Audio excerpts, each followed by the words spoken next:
अस्सलाम वालेकुम। आज हमारे साथ नुसरत बहन भी ज्वाइन नहीं कर रही, उनकी भी तबीयत खराब है और कमांडर रिजवान भी थोड़ा सा लेट ज्वाइन करेंगे। गालिबन वो कहीं ड्राइव कर रहे हैं इस वक्त। एनीवेज जी, हम शुरू करते हैं। आई होप आपको स्लाइड नजर आ रही होगी। हाँ, यस सर। नजर आ रही। जी, यही छोड़ा था ना जी कल हमने। यस सर, नहीं छोड़ा। Okay, so today we are going to be discussing the relationship between portfolio program and project management, and also what is organizational project management. ये जो बात है जो हम डिस्कस करने लगे हैं, इसको गौर से सुनना है और समझना है, because this is something we are not going to repeat very often. यही चैप्टर है, पहले ही चैप्टर में ये जो प्रोजेक्ट मैनेजमेंट के इर्द गिर्द की इन्वायरमेंट है, इसको सिर्फ यहीं पर डिस्कस किया जाता है।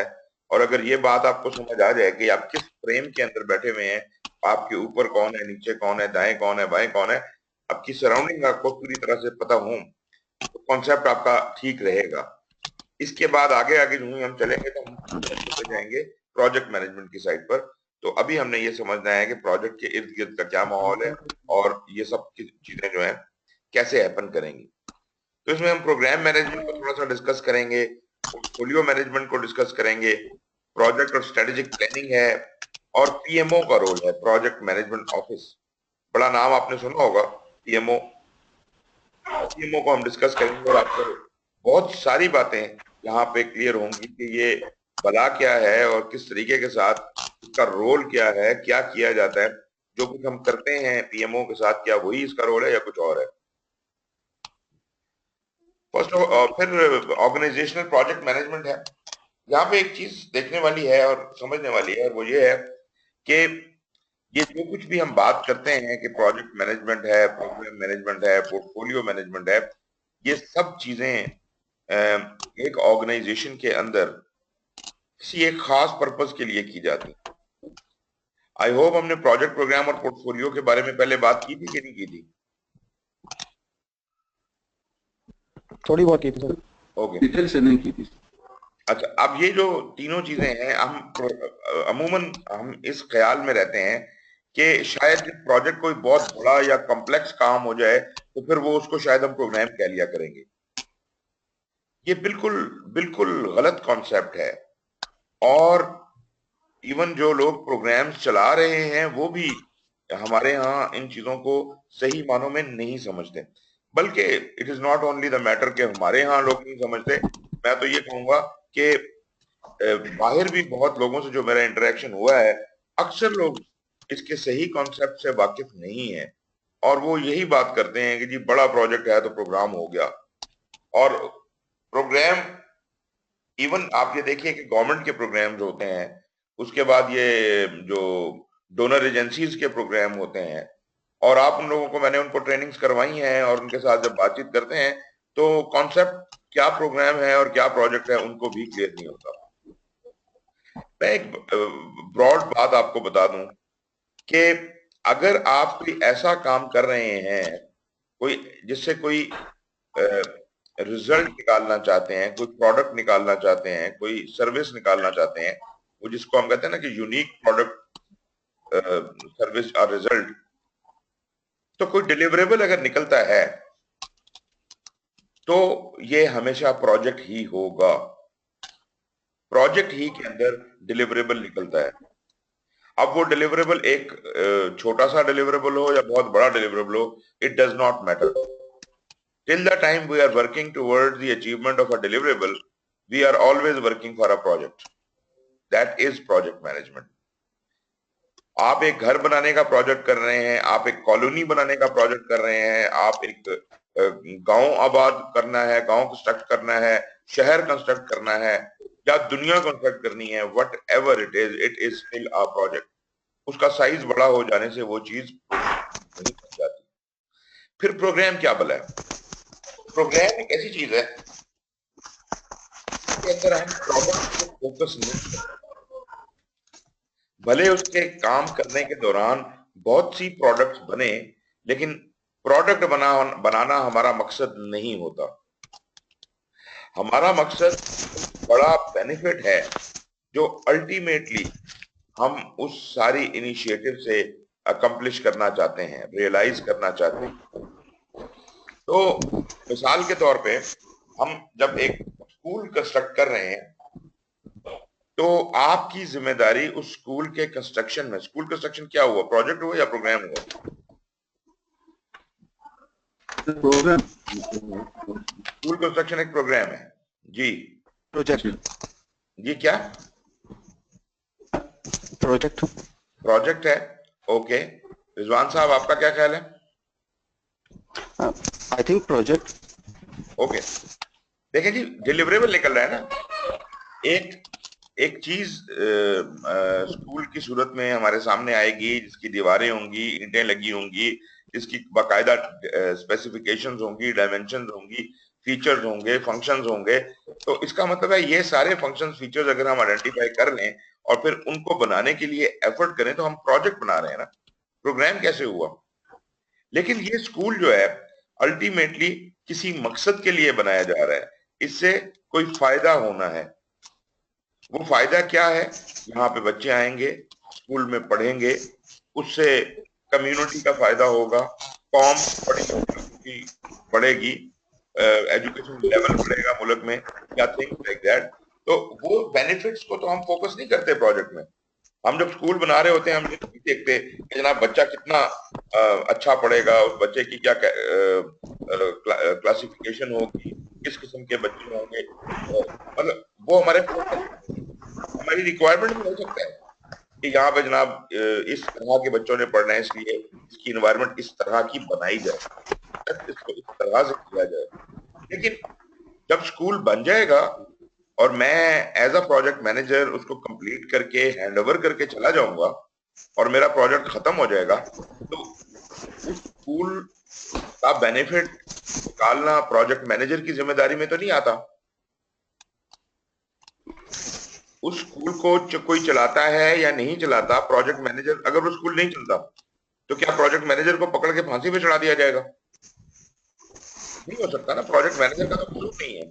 प्रोजेक्ट मैनेजर का आपने कि यहाँ स्कूल बना दो, आपने उसने स्कूल बना दिया। अब आपसे स्कूल चलता नहीं है तो गालियां आप प्रोजेक्ट मैनेजर को तो नहीं दे सकते कि यार कैसा स्कूल बनाया, चलता भी नहीं है। आपने क्यों बनवाया स्कूल अगर आपको पता ही नहीं था कि इसको करना क्या है? तो जो बेनिफिट अल्टीमेटली उस प्रोजेक्ट का या उसके डिलीवरेबल का है, वो किसी और ने जिम्मेदारी उठा रखी है, और वो बंदा है जिसने आपको ये काम करने का हुक्म दिया। उसने क्यों खर्च किया इस स्कूल को बनाने में? उसे कोई ना कोई फायदा नजर आ रहा होगा, कोई ना कोई एडवांटेज होगा उस चीज को बनाने का। उसने उस चीज को मद्देनजर रखते हुए प्रोजेक्ट मैनेजर को कहा कि भाई मुझे ये इस स्पेसिफिकेशंस के मुताबिक एक स्कूल बना दो। और बाद में इस स्कूल को बनाने का फायदा क्या है, वो फायदा होता है या नहीं होता, उस फायदे को कैसे नहीं बनाया जा सकता है, ये उस बंदे की स्ट्रेटजी है कि कैसे वो इसको यूज करता है। तो प्रोजेक्ट मैनेजर की जिम्मेदारी यहां तक खत्म हो जाती है। प्रोजेक्ट मैनेजर को क्या किया गया था? उसको एक काम दिया गया था, उसको एक मिशन दिया गया था, एक चैलेंज दिया गया था, उसने वो पूरा कर। हाँ, अगर कल कला स्कूल की छत गिर जाती है तो प्रोजेक्ट मैनेजर को बेशक आप जाके पकड़ने की कोशिश, लेकिन अगर उस स्कूल में बच्चे पढ़ने नहीं आते तो इसमें प्रोजेक्ट मैनेजर का कोई कसूर नहीं है। इसका मतलब है कि प्रोजेक्ट मैनेजर भले प्रोजेक्ट शुरू करने से पहले बहुत कुछ सोचे, स्ट्रेटेजिक अलाइनमेंट क्यों बनाया जा रहा है, स्कूल किसने कहा है स्कूल बनाने को, कौन लोग इसे इस्तेमाल करेंगे, सारी बातें सोचे बेशक, लेकिन स्कूल बनाने तक की जिम्मेदारी उस तक उसके पास रहेगी, उसके बाद की जिम्मेदारी नहीं। प्रोग्राम की कहानी जरा डिफरेंट होती है। प्रोग्राम के अंदर आपको ये नहीं कहा जाता कि ये स्कूल बनाओ, बल्कि आपको एक वाइडर स्ट्रेटेजिक ऑब्जेक्टिव का सिरा पकड़ा दिया जाता है कि जनाब ये इलाका है, इस इलाके में आपने फलाने लेवल की एजुकेशन को इतना बढ़ाना है, इस वक्त ये स्टेटस है, आपको ये टारगेट स्टेटस दिया जा रहा है, आपको तकरीबन एक टाइम एलोकेट कर दिया जाता है कि अगले 5 साल में, अगले 10 साल में आपने ये टारगेट अचीव करना है। तो एक मिशन ओरिएंटेड किस्म का आपको लिमिट दे दी जाती है कि जनाब इस दौरान आप ये काम करें। और ये क्यों दी जाती है? क्योंकि वो किसी वाइडर स्ट्रेटेजी का पार्ट है। जो आपको ये पोर्शन थ्रेड ऑफ स्ट्रेटेजी पकड़ाया गया है, ये एक वाइडर स्ट्रेटेजी का पार्ट है। उस इलाके को डेवलप करने की कोई बड़ी स्ट्रेटेजी बनी हुई है, उसमें से एक पोर्शन उसके एजुकेशन वगैरह को इम्प्रूव करने का है, उसमें से एक प्राइमरी स्कूल को ठीक करने का है, और वो सिरा आपको पकड़ा दिया गया है। और उसमें ये भी नहीं स्पेसिफाई किया कि आप स्कूल बनाएं, आपको ये भी नहीं बताया कि एक स्कूल बनाना है कि 10 स्कूल बनाने हैं। बस आपको एक टारगेट दे दिया गया है, एक मुद्दत दे दी गई है। इस मुद्दत में अब आप अपनी स्ट्रेटजी खुद डिवाइस करें कि इस टारगेट को हासिल करने के लिए, बिना तालीमी में यहाँ पे बढ़ाने के लिए मुझे क्या करना पड़ेगा। अगर स्कूल खोलने हैं तो कितने खोलने पड़ेंगे, किस लेवल के खोलने पड़ेंगे, क्या स्टैंडर्ड रखना पड़ेगा, क्या क्वालिटी रखनी पड़ेगी, वट एवर। और ये भी कि ये कितने प्रोजेक्ट करने हैं। मिसाल के तौर पे एडवर्टाइजमेंट है, उसको भी प्रोजेक्ट आप शायद के तौर पे ट्रीट करें। उस पे जनाब अवेयरनेस क्रिएट करना भी एक प्रोजेक्ट हो। उसका मतलब उसी सिर्फ कंस्ट्रक्शन ही प्रोजेक्ट नहीं होगा, उसमें और भी बहुत सी चीजें होंगी जो उस अल्टीमेट बेनिफिट को रियलाइज करने के लिए आप इसमें ऐड करेंगे। So there would be many projects within your program, and you as a program manager would devise के वो कौन से प्रोजेक्ट्स हैं जो आप शुरू करेंगे इसके अंदर। तो आप एक पूरा प्लान बनाएंगे, ना सिर्फ उसके अंदर के क्या क्या प्रोजेक्ट होने हैं, बल्कि क्या क्या बेनिफिट उन प्रोजेक्ट से निकलने हैं।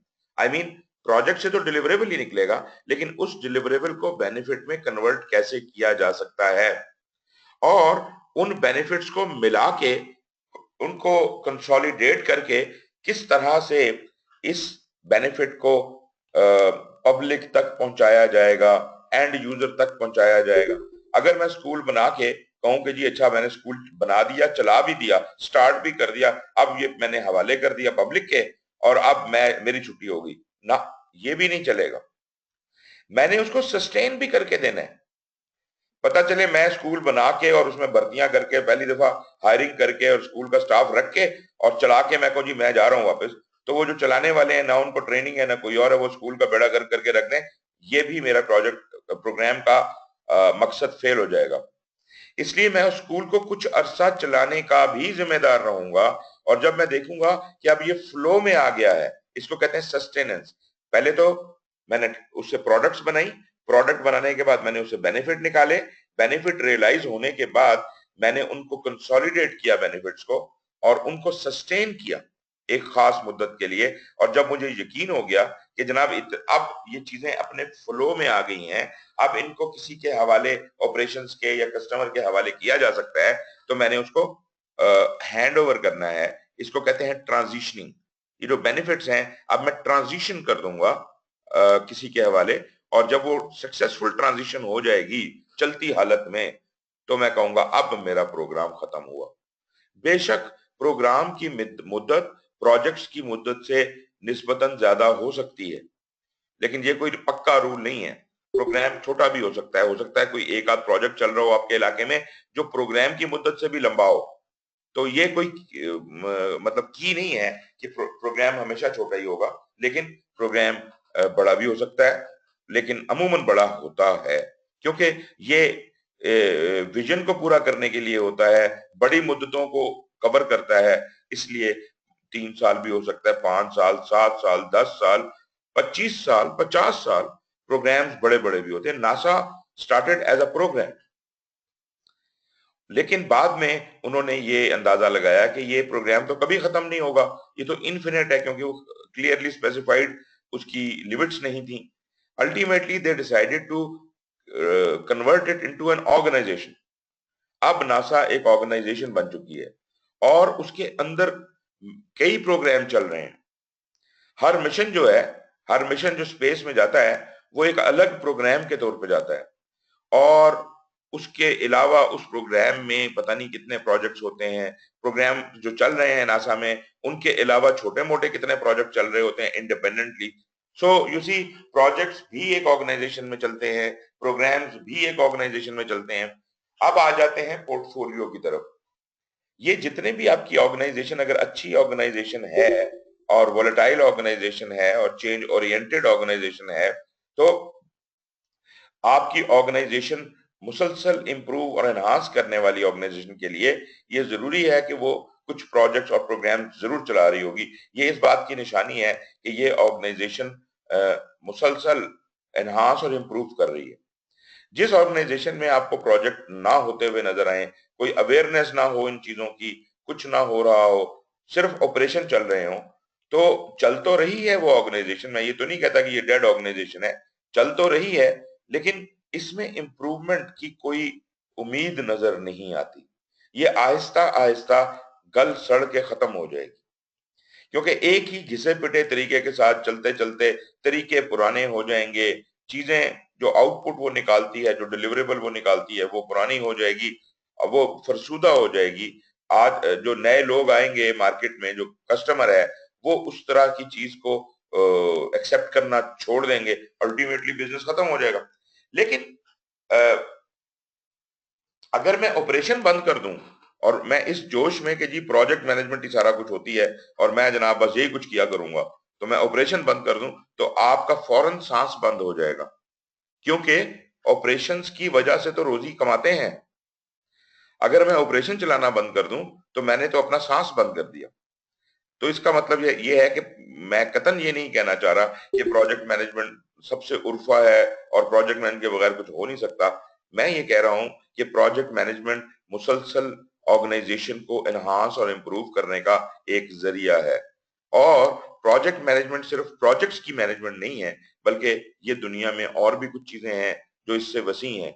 जैसे प्रोग्राम का मैंने जिक्र किया आपके साथ कि इस ऑर्गेनाइजेशन के अंदर जो कुछ तो प्रोजेक्ट्स चल रहे हैं जिनको स्पेसिफाई कर दिया गया है कि तुमने ये चीज बनानी है, और कुछ प्रोग्राम्स भी चल रहे हैं जो जिनको मैंने स्ट्रेटेजी का एक थ्रेड पकड़ा दिया है और उन्हें कहा है कि भाई ये बेनिफिट्स निकाल के दो और ये तुम्हारा टारगेट है।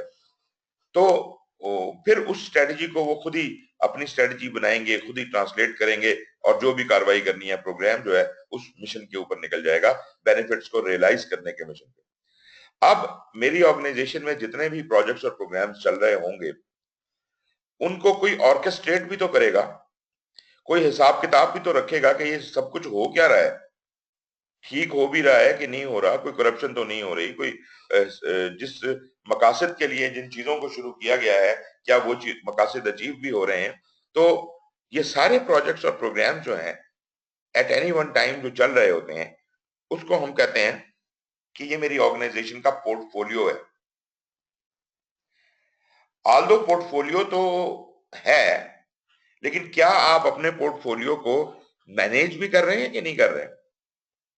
पोर्टफोलियो तो होगा, भले आप माने या ना माने, भले आप कहें या ना कहें, लेकिन पोर्टफोलियो तो एग्जिस्ट करेगा, प्रोजेक्ट पोर्टफोलियो तो एग्जिस्ट करेगा ऐसी ऑर्गेनाइजेशन में जहां प्रोजेक्ट्स और प्रोग्राम या प्रोजेक्ट्स या प्रोग्राम चल रहे होंगे, तो पोर्टफोलियो तो एग्जिस्ट करेगा, बट एड हॉक करेगा अगर आप उसको मैनेज नहीं कर रहे होंगे।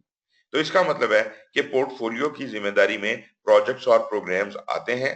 वो ये इंश्योर करता है कि जो जो प्रोजेक्ट्स और जो जो प्रोग्राम इस वक्त ऑर्गेनाइजेशन में चल रहे हैं, वो ठीक चल रहे हैं, वो जायज चल रहे हैं, उनको चलते हुए होना चाहिए, उनसे ऑर्गेनाइजेशन को फायदा मिलेगा या मिल रहा है।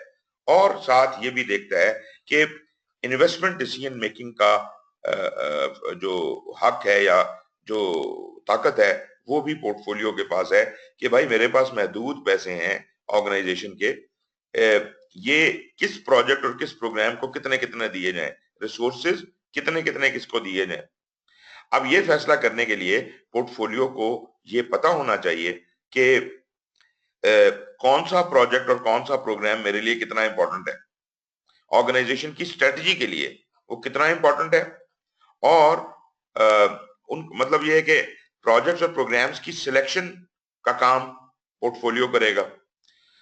उस नीड जो राइज होती है, बिजनेस केस जो बनता है कि भी प्रोजेक्ट किया जाए या ना किया जाए, इस तरह का प्रोजेक्ट शुरू किया जाए, तो ये जो बिजनेस केस बनता है, फिजिबिलिटी बनती है, ये काम करना भी पोर्टफोलियो का काम है। इसके बाद जब वो प्रोजेक्ट सिलेक्ट हो जाए और उसको शुरू कर दिया जाए, तो ये तमाम प्रोजेक्ट्स और प्रोग्राम जो इस वक्त हमारी ऑर्गेनाइजेशन में चल रहे हैं, उनकी प्रायोरिटाइजेशन करना कि कौन सा प्रोजेक्ट ज्यादा स्ट्रेटेजिक इंपॉर्टेंस रखता है दूसरे के मुकाबले में, इनकी प्रायोरिटाइजेशन करना और फिर उस प्रायोरिटाइजेशन को मद्देनजर रखते हुए इन प्रोजेक्ट्स और प्रोग्राम्स को रिसोर्सेज एलोकेट करना। ऐसा बिल्कुल मुमकिन है कि पोर्टफोलियो कहे कि फाइनेंशियल पॉइंट ऑफ व्यू से मेरे पास जो पैसे हैं मैं सिर्फ टॉप 3 प्रोजेक्ट्स को दूंगा, बाकी प्रोजेक्ट्स को या बंद कर दिया जाए और या फिर उनकी फंडिंग रिड्यूस कर दी जाए या उनको हम for the time being suspend कर देते हैं। तो ये जितनी भी फाइनेंशियल डिसीजन मेकिंग है ये पोर्टफोलियो के हाथ से होनी है और इसका एनालिसिस, इसकी कैलकुलेशन, इसका सारा हिसाब किताब पोर्टफोलियो मैनेजमेंट। और पोर्टफोलियो मैनेजमेंट फॉल्स, बल्कि ये सारे ही प्रोजेक्ट, प्रोग्राम और portfolio they fall under the strategy of the organisation और they are all aligned with the organisational strategic objectives. मतलब ये कि जो कुछ भी किया जा रहा है ये ऑर्गेनाइजेशन की भलाई के लिए किया जा रहा है। ऑर्गेनाइजेशन के जो विजन है, जो मिशन है, जो ऑब्जेक्टिव्स हैं, जो स्ट्रेटजी है, ये सब उसकी अलाइनमेंट में किया जा रहा है और ये सारा कुछ जो हो रहा है ये है चेंज, ऑर्गेनाइजेशनल चेंज को मैनेज करने का तरीका। लेकिन आप जो ऑब्जर्व करेंगे कि जैसे मैंने पहले भी कहा कि ऑर्गेनाइजेशन में सिर्फ यही काम नहीं होते, चेंज रिलेटेड काम नहीं होते, ऑर्गेनाइजेशन का बहुत बड़ा ऑपरेशन है और वो ऑपरेशंस जो चल रहे हैं वो भी ऑर्गेनाइजेशन की स्ट्रेटजी के साथ अलाइंड हैं और स्ट्रेटजी के मुताबिक चल रहे हैं। लेकिन ऑपरेशंस का प्रॉब्लम ये होता है कि ऑपरेशंस वर्सटाइल नहीं होते, वोलेटाइल नहीं होते। ऑपरेशंस एक लगे बंधे असूल के मुताबिक किए जाते हैं। You have got standard operating procedures created and prepared already और जो भी काम आपने ऑपरेशंस में करना होता है आप अपनी एसओपीज के एन मुताबिक करते हैं।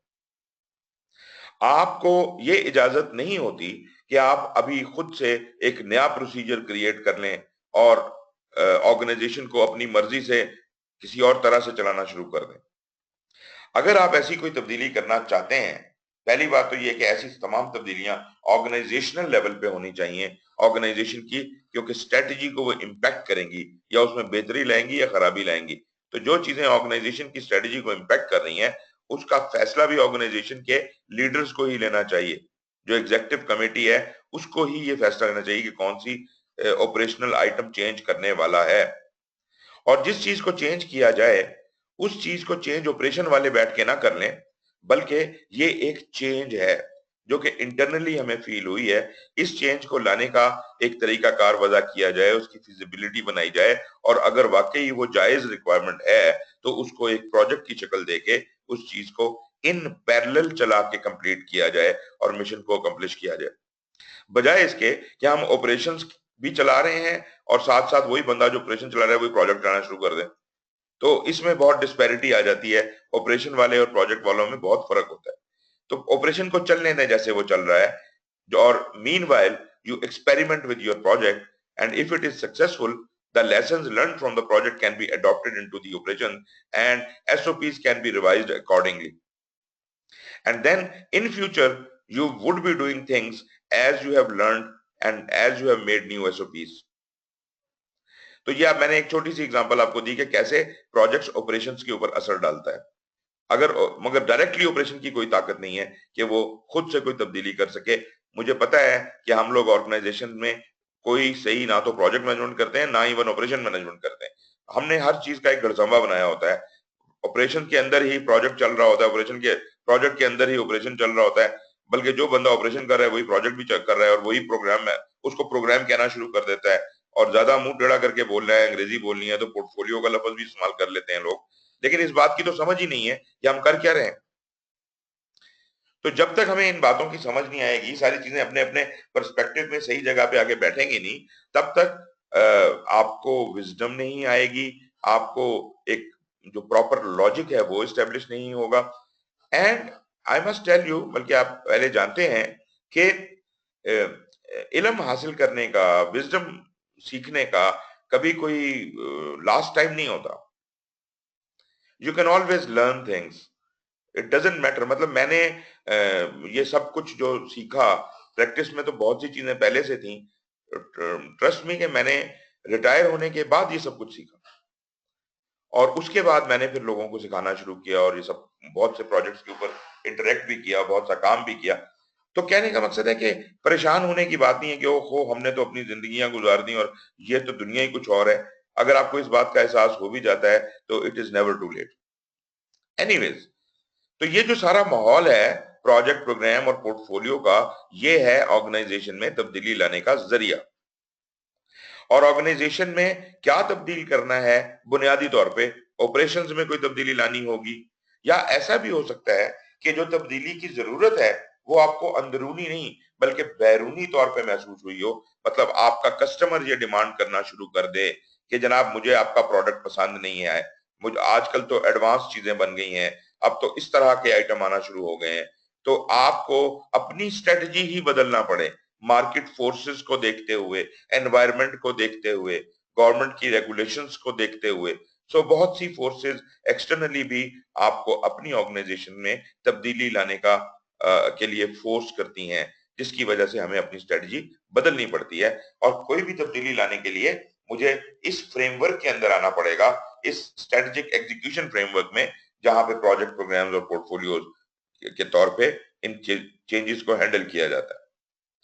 अच्छा, जब मैं इन सब चीजों को अगर मैं कलेक्टिवली कहूं, मिला के बोलूं, तो अब इसके लिए एक टर्म बाकायदा तौर पे इजाद हो गई है और उसे कहते हैं ऑर्गेनाइजेशनल प्रोजेक्ट मैनेजमेंट।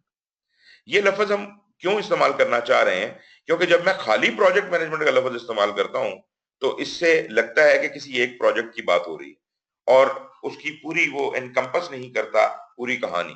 लेकिन ये पूरा फिलॉसफी अगर प्रोजेक्ट्स की और प्रोग्राम्स की और पोर्टफोलियोज की पूरे ऑर्गेनाइजेशन के अंदर अप्लाई हो रही है तो ये ऑर्गेनाइजेशनल प्रोजेक्ट मैनेजमेंट हो रही है।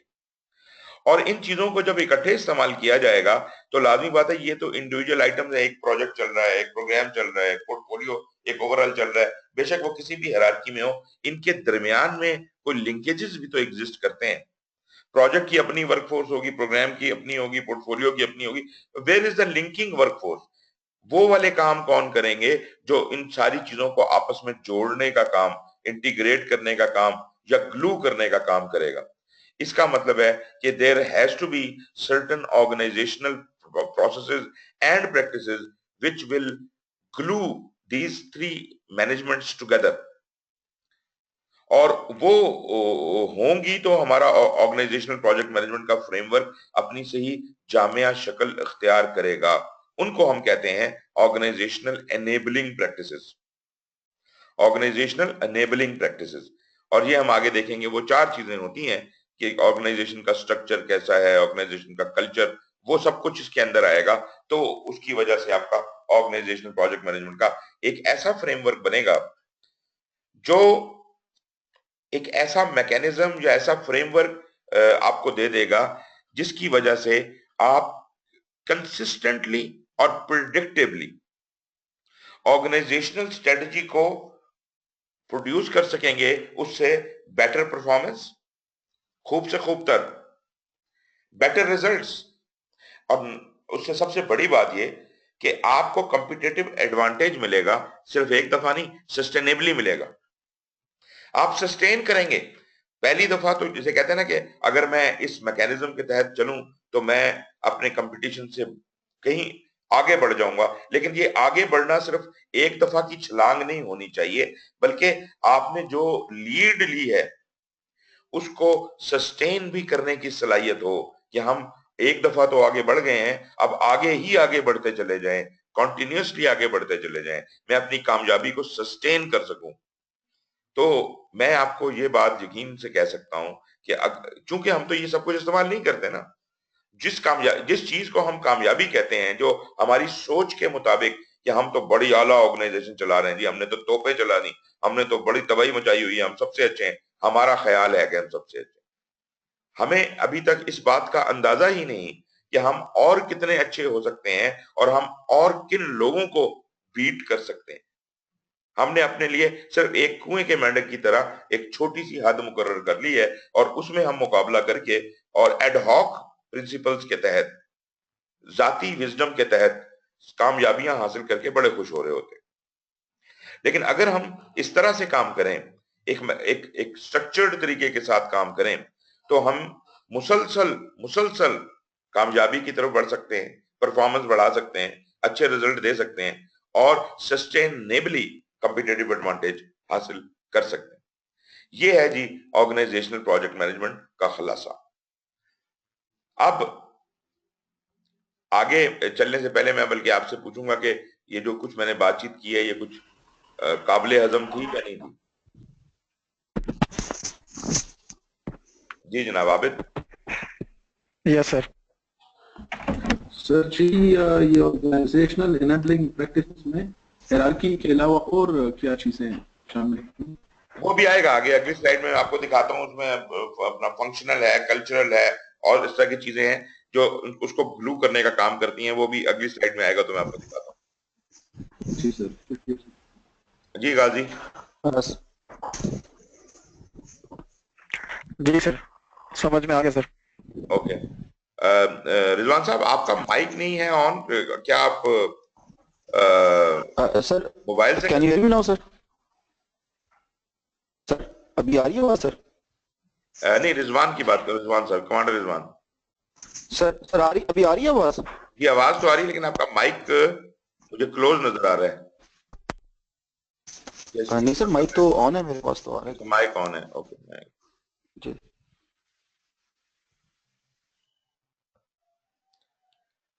अच्छा चलें, खैर वो कोई मसला होगा। सर। राइट जी, आगे चलते हैं। सर कैन प्रोजेक्ट, प्रोग्राम और पोर्टफोलियो, मेरा ख्याल है कि मैंने किसी हद तक ये सब बात, कॉन्सेप्ट जो है आपके सामने रख दिया। बात ये थी कि ये ऐसा कौन करेगा अपने यहाँ। मतलब हम तो इस बात से बड़े खुश हो जाते हैं कि जी प्रोजेक्ट चला रहे हैं हम लोग, हमारी ऑर्गेनाइजेशन में प्रोजेक्ट चल रहे हैं, हम इस बात से बहुत खुश हैं। मगर हमें इस बात का अंदाजा नहीं है कि हम शायद प्रोग्राम्स भी चला रहे हों या चला सकते हों, और पोर्टफोलियो को मैनेज करने का शायद कोई बंदोबस्त हो या शायद ना हो। लेकिन ये देखिए कि अगर आप अच्छी प्रोजेक्ट मैनेजमेंट चला लें, आप कहें जी मैं पीएमबीओके के एन मुताबिक प्रोजेक्ट चला रहा हूं, बहुत अच्छी बात है। अगर आपके लोग ट्रेंड हैं, पीएमपी भी हैं और जनाब वो पीएमआई के फ्रेमवर्क के तहत भी काम कर रहे हैं, तो आप ये कह सकते हैं कि जी हम प्रोजेक्ट्स अच्छे चला रहे हैं। लेकिन what about the programmes and portfolios? Organisation का काम खाली प्रोजेक्ट से तो नहीं होता। इसका मतलब ये हुआ कि अगर इन 3 एरियाज में से एक एरिया भी मिस हो जाए या 2 एरियाज मिस हो जाएं, तो आप मेच्योरिटी की तरफ नहीं बढ़ रहे, आप सिर्फ एक ही एरिया में एक्सेल करते चले जा रहे हैं। अगर मैं प्रोजेक्ट मैनेजमेंट के लिए आपको 100% नंबर भी दे दूं कि जी क्या कमाल करते हैं आप प्रोजेक्ट्स करने में, तो प्रोग्राम ना करने और पोर्टफोलियो ना मैनेज करने की वजह से आपका टोटल स्कोर 33% से ऊपर कभी जा ही नहीं सकता। वो ऑर्गेनाइजेशन जो कि फॉरवर्ड लुकिंग है, जो कि कुछ हासिल करना चाहती हैं, जो तब्दीली लाना चाहती हैं, जो वो जिसे मैंने कहा सस्टेनेबल कॉम्पिटिटिव एडवांटेज गेन करना चाहती हैं, उनको सिर्फ प्रोजेक्ट में नहीं बल्कि प्रोग्राम में और पोर्टफोलियोज में भी अपने आप को आगे लेके बढ़ना होगा। तो ये सिर्फ मेच्योर ऑर्गेनाइजेशंस ही होंगी जो प्रोजेक्ट मैनेजमेंट को प्रॉपर प्रोग्राम और पोर्टफोलियोज के तहत गवर्न करती हैं। वो ऑर्गेनाइजेशन सिर्फ प्रोजेक्ट चलाती है, भले बहुत अच्छे चलाती हो, वो उसको हम मेच्योर ऑर्गेनाइजेशंस की कैटेगरी में कंसिडर ही नहीं करते। फिर एक दूसरी चीज है कि ये सब कुछ जो हम करना चाह रहे हैं अपनी ऑर्गेनाइजेशन के अंदर, this all has to be linked with the organisational strategies. जो ऑर्गेनाइजेशनल स्ट्रेटजीज के फुलफिलमेंट के लिए हम ये सारी कार्रवाई करना चाहते हैं। ऑर्गेनाइजेशनल स्ट्रेटजी ऑपरेशन को भी इफेक्ट करती है और ऑर्गेनाइजेशनल प्रोजेक्ट मैनेजमेंट को भी इफेक्ट करती है। मतलब प्रोजेक्ट, प्रोग्राम और पोर्टफोलियो सबको इफेक्ट करती है। और ऑर्गेनाइजेशन की कुछ प्रायोरिटीज होती हैं, जैसे हमने पोर्टफोलियो के हवाले से कहा कि जनाब कौन सा काम करना ऑर्गेनाइजेशन के ज्यादा फायदे में है। फाइनेंशियली हम उन चीजों को देखते हैं, हम उसको अकाउंट करके देखते हैं कि जनाब कितना पैसा कहां लगाया जाए तो ऑर्गेनाइजेशन को सबसे ज्यादा फायदा होगा। इफेक्टिवनेस की बात है और एफिशिएंसी की बात है। ऑर्गेनाइजेशन में हमें इन उसकी स्ट्रेटजीज को और उसकी प्रायोरिटीज को भी मद्देनजर रखना होता है और उसके मुताबिक हमारा ऑर्गेनाइजेशन का एक स्ट्रेटेजिक प्लान बना। तो इन चीजों को मद्देनजर रख के हम अगले स्टेप की तरफ जा सकते हैं। ऑर्गेनाइजेशनल प्लानिंग जो है उसके अंदर वो इंपैक्ट करेगी आपके प्रोजेक्ट्स को। कैसे? मैं जब पोर्टफोलियो में की प्लानिंग करूंगा, पोर्टफोलियो मैनेजमेंट करूंगा, तो मेरे पास अगर 10 प्रोजेक्ट्स हैं तो जरूरी नहीं है कि जो प्रोजेक्ट जो है ज्यादा बड़ा है या जिसका प्रोजेक्ट मैनेजर ज्यादा चालाक है या ज्यादा शोर मचाता है उसी को सारे रिसोर्सेज दे दिए जाएं। हमें यह देखना है कि कौन सा प्रोजेक्ट ऑर्गेनाइजेशन के लिए सबसे ज्यादा फायदेमंद है, उसी को हम प्रायोरिटी में ऊपर रखेंगे और सबसे ज्यादा रिसोर्सेज उसको देंगे। ये होगा हमारा लाडला प्रोजेक्ट और इसकी जरूरत है क्योंकि मेरी ऑर्गेनाइजेशन की स्ट्रेटजी सबसे ज्यादा ये पूरी करता है, इसलिए ये लाडला है। बाकी प्रोजेक्ट जो हैं उनको प्रायोरिटी में लो किया जाएगा, उनके रिसोर्सेज शॉर्ट भी किए जा सकते हैं, उनको मुकम्मल तौर पे खत्म भी किया जा सकता है। फिर जो आपका ये पोर्टफोलियो है ये डायरेक्ट करता है फंडिंग और सपोर्ट को फॉर कंपोनेंट प्रोजेक्ट्स। किन बेसिस के ऊपर? रिस्क की कैटेगरीज, जो ज्यादा रिस्की प्रोजेक्ट है उससे हम जरा बचेंगे। अब वो अलग बात है कि वो रिस्की भी है लेकिन वो है भी बहुत सेंसिटिव प्रोजेक्ट और जरूरी भी बहुत है, वो एक अलग बात है। लेकिन अगर एक प्रोजेक्ट सिर्फ रिस्की ज्यादा है तो मैं बिला वजह पंगा क्यों लूं? तो मैं जो सेफ प्रोजेक्ट है उसमें हाथ क्यों ना डालूं? फिर जो स्पेसिफिक लाइंस ऑफ बिजनेस को एड्रेस करता है जो मेरे लिए इंपॉर्टेंट है ऑर्गेनाइजेशन में, जो जनरल टाइप्स ऑफ प्रोजेक्ट्स, जो मतलब जिस तरह के प्रोजेक्ट करने आसान है, जिनकी हमें आदत है, अगर उस तरह के प्रोजेक्ट किए जाएं तो शायद अगर और कोई मेरे पे फोर्स नहीं है तो मेरे लिए आसानी तो यही है कि मैं उस तरह का काम करूं जो मैंने पहले कुछ एक्सपीरियंस है मुझे। तो जनरल टाइप्स ऑफ प्रोजेक्ट जो नोन है उनमें किया जाए, ज्यादा चैलेंजिंग चीजें ना एक्सेप्ट की जाएं। ये भी मेरी प्रायोरिटी सेट हो सकती है इस तरह से। Portfolio programs and project management are aligned with, are driven by the organizational strategy. ये बात तो हम सब अंडरस्टैंड कर चुके हैं। They differ in the way each contributes to the achievement of the strategic goal. अब वो आपने देख ही लिया कि प्रोजेक्ट और तरह से अलाइंड है, प्रोग्राम और तरह से अलाइंड है और पोर्टफोलियो और तरह से अलाइंड है। हर एक का अपना अपना पर्पस है, अपने अपने मकासद है।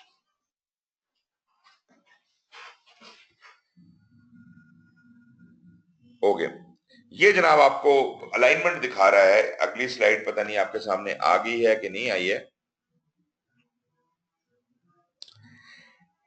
स्ट्रेटेजिक अलाइनमेंट ये वाली।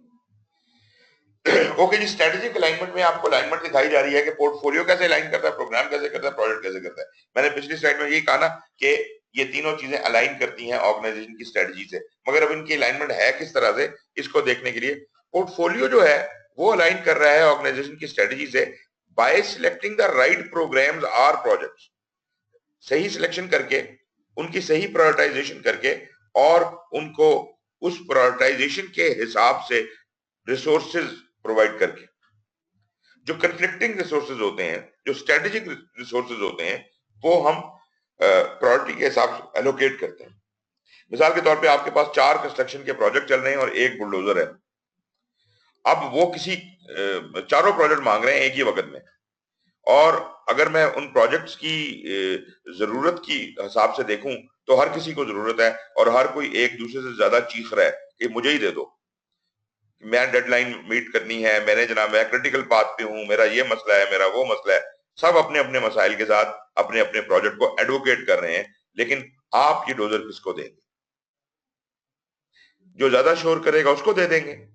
नहीं, हम ये प्रोजेक्ट उसको देंगे, उस प्रोजेक्ट को देंगे जो हमारे लिए सबसे ज्यादा फायदेमंद है। तो जो प्रायोरिटी में सबसे ऊपर होगा और उसको दिया जाएगा, भले उसकी वो क्रिटिकल पाथ पे भी ना हो, भले वो डेडलाइन भी कोई ना मीट करनी हो, लेकिन उसको चाहिए तो उसको देना मेरे लिए ज्यादा जरूरी।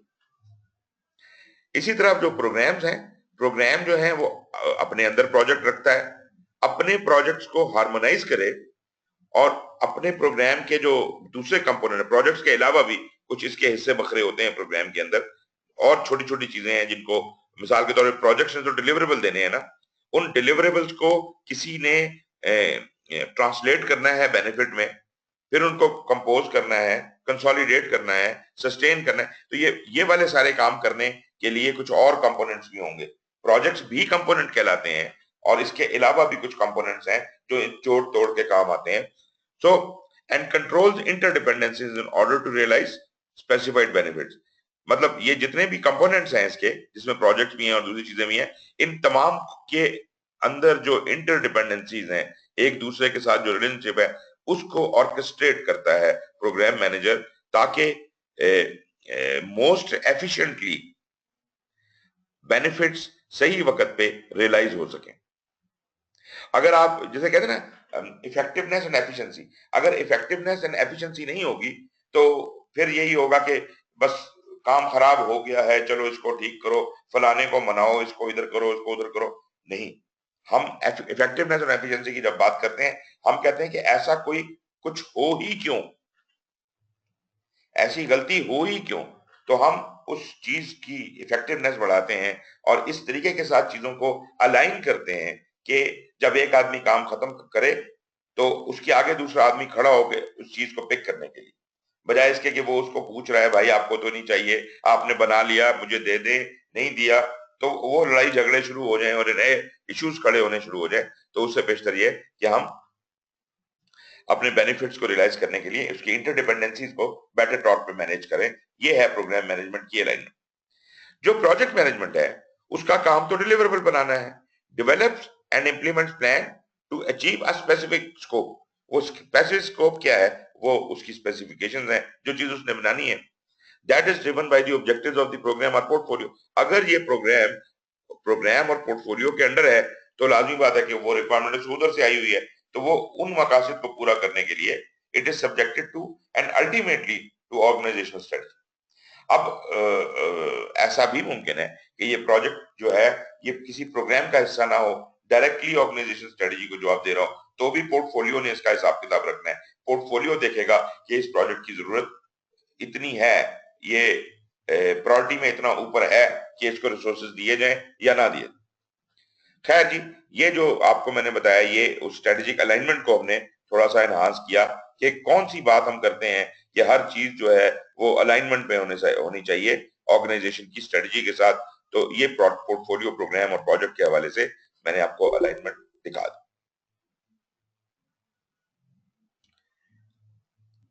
ओपीएम कैसे अलाइन करता है जी? Organisational project management overall big picture जो है, OPM organisational project management advances क्या करती है जी, कलेक्टिवली क्या करती है? एडवांसेस ऑर्गेनाइजेशनल कैपेबिलिटी, ऑर्गेनाइजेशन की ओवरऑल सलाहियत, किस चीज की? तब्दीली लाने की, एडवांस करने की सलाहियत बढ़ा देती है. By linking projects, programmes and portfolio management principles with in the organisational enablers, with the organization enablers to support strategic goals.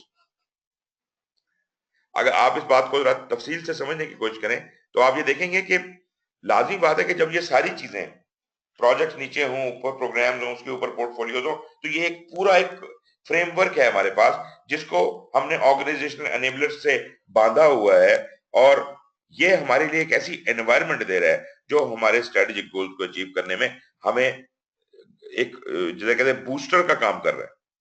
वैसे वो स्ट्रेटेजिक ऑब्जेक्टिव्स अदरवाइज हम ऑपरेशन से ही पूरे कर रहे थे, करने की कोशिश कर रहे थे, लेकिन उसमें हमें मुश्किलात हैं क्योंकि ऑपरेशंस में रिजिडिटी है, ऑपरेशंस में तब्दीली करना मुमकिन नहीं है. तो अब ये हमारी फ्लेक्सिबिलिटी है, ओपीएम जो है ये हमारी फ्लेक्सिबिलिटी है, ये हमारी तब्दीली है. An organization measures its capabilities, then plans and implements improvements towards the systematic achievement of best practices. अब मैं बात कर रहा हूं बेस्ट प्रैक्टिस की. क्यों? देखिए, प्रोजेक्ट मैनेजमेंट का स्टैंडर्ड है guide to project management body of knowledge 5th edition PMI की तरफ से. प्रोग्राम मैनेजमेंट का स्टैंडर्ड है standard for programme management 3rd edition. Portfolio management का स्टैंडर्ड है standard for portfolio management 3rd edition. ये जो लेटेस्ट एडिशंस हैं ये हमें क्या बताते हैं? ये जो भी कोई स्टैंडर्ड है, स्टैंडर्ड तो हमें बताता है कि जी ये गाइडलाइन है, प्रोजेक्ट चलाना है तो ऐसे चलाओ, प्रोग्राम चलाना है तो ऐसे चलाओ, पोर्टफोलियो चलाना है तो ऐसे चलाओ. लेकिन एट द सेम टाइम ये गाइडलाइन है, ये कोई मैंडेटरी चीजें नहीं है. मैं पहले भी प्रोग्राम प्रोजेक्ट के हवाले से कह चुका हूं कि जो बातें आपको स्टैंडर्ड कहता है वो ऑप्शनल होती हैं, आपकी मर्जी है, विजडम है, आपने कुछ सीखना है सीख लें, इसमें से कोई चीज अप्लाई करनी है कर लें. जो नहीं करना चाहते ना करें।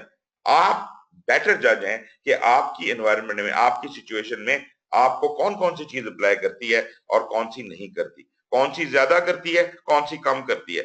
आप खुद उसकी प्रोपोर्शन बनाएं अपने तरीके के साथ और अपने प्रोजेक्ट के हिसाब से उसे फिट करें।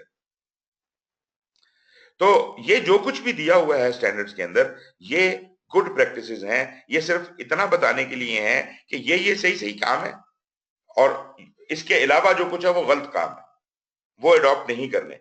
ये गुड प्रैक्टिसेस हैं, इन गुड प्रैक्टिसेस में से चुन लो। तो एक तो मुझे ये वजाहत से पता चल जाता है कि यार कौन कौन से काम करने गलत हैं। दूसरा, मुझे ये पता चल जाता है कि ये चीजें जो हैं, ये जो प्रोसेसेस जो हैं, अगर की जाएं तो कामयाबी के चांसेस बढ़ सकते हैं।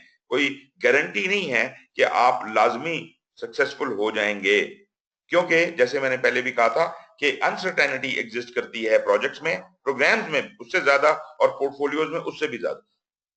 जितनी चीज बड़ी होती जाती है, चेंज ओरिएंटेड इनिशिएटिव जितना बड़ा होगा उतनी अनसर्टेनिटी बढ़ेगी, जितना छोटा होगा उतनी अनसर्टेनिटी कम होगी, और अगर ऑपरेशन होगा तो अनसर्टेनिटी बहुत ही ज्यादा कम होगी। ऑपरेशंस में तो होती कम है। एनीवेज जी, तो कहने का मकसद ये है कि अब मैं एक्सीलेंस की तरफ का सफर कर रहा हूं। जब मैं ओपीएम में आ जाता हूं तो मैं कहता हूं कि जनाब खूब से खूब तर कॉम्पिटिटिव एडवांटेज लेना है, सस्टेन करना है, तो अब गुड प्रैक्टिसेस से काम नहीं चलेगा। वो जो स्टैंडर्ड ने हमें बातें बताई हैं, तीनों चीजों के स्टैंडर्ड जो बातें बताते हैं, वो तो सिर्फ इतना इस काबिल हमें बनाते हैं कि हम पानी से बाहर नाक निकाल के सांस लेने के काबिल हो जाएं। पहले तो हम कभी डूबते थे, कभी उभरते थे, कभी बैड प्रैक्टिसेस करते थे, कभी गुड प्रैक्टिसेस करते थे, और किसी ना किसी तरह गुजारा कर रहे थे। स्टैंडर्ड्स ने हमें यह बता दिया कि आप मुसलसल नाक बाहर रख के कैसे तैर सकते हैं। और अब जब बेस्ट प्रैक्टिसेस की बात होती है, अब जब आपको तैरना आ गया है, तो अब आप इंटरनेशनल कंपटीशन में जाएं, मुकाबला करें, मेरे से अच्छा तैराक कोई है। तो मतलब ये जो मुकाबले की जंग है, जहां आप मुकाबले में आके खड़े हो जाते हैं और आप अपने कंपटीटर के साथ एक एक ऐसे एक्सीलेंस लेवल पे आ जाते हैं कि आप अपने कंपटीटर को बीट करने की बात करते हैं। यहां पे आपको बेस्ट प्रैक्टिसेस अचीव करनी होती है। गुड प्रैक्टिसेस से काम नहीं चलेगा।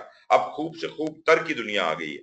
तो इसका मतलब ये हुआ कि ऑर्गेनाइजेशन बाकायदा अपनी कैपेबिलिटीज को मेजर करती हैं अगेंस्ट ओपीएम, और फिर उसके मुताबिक प्लान करती हैं कि हम कितना आगे या पीछे हैं, हमें मतलब हमारा इस वक्त क्या ग्रेडिंग है, हम कहां स्टैंड करते हैं, और हमें मजीद एक्सेल करने के लिए कौन कौन सी बेस्ट प्रैक्टिसेस को फॉलो करना है, और उन बेस्ट प्रैक्टिसेस के क्या इंडिकेटर्स हैं कि ये अगर ये इंडिकेटर नजर आ गया तो हम समझ जाएंगे कि हाँ भाई अब आप इस हद तक मेच्योर हो गए हैं। उन इंडिकेटर्स को, उनको कहते हैं केपीआईज। जब वो केपीआई एग्जिस्ट करना शुरू कर दे तो आप कहते हैं हाँ जी अब हमने फलानी बेस्ट प्रैक्टिस हासिल कर ली, अब हमने फलानी कैपेबिलिटी अचीव कर ली। इस तरह आप खूब से खूब तर अपने आप को इंप्रूव करते जाते हैं, बेस्ट प्रैक्टिसेस अडॉप्ट करते जाते हैं, और मुकाबले की जंग में आगे से आगे बढ़ते चले जाते हैं। ये है जनाब अली कॉन्सेप्ट आपका ओपीएम का। ये वो अलाइनमेंट है ऑर्गेनाइजेशनल कैपेबिलिटी बढ़ाने की through linking project programmes and portfolio and the organisational enablers.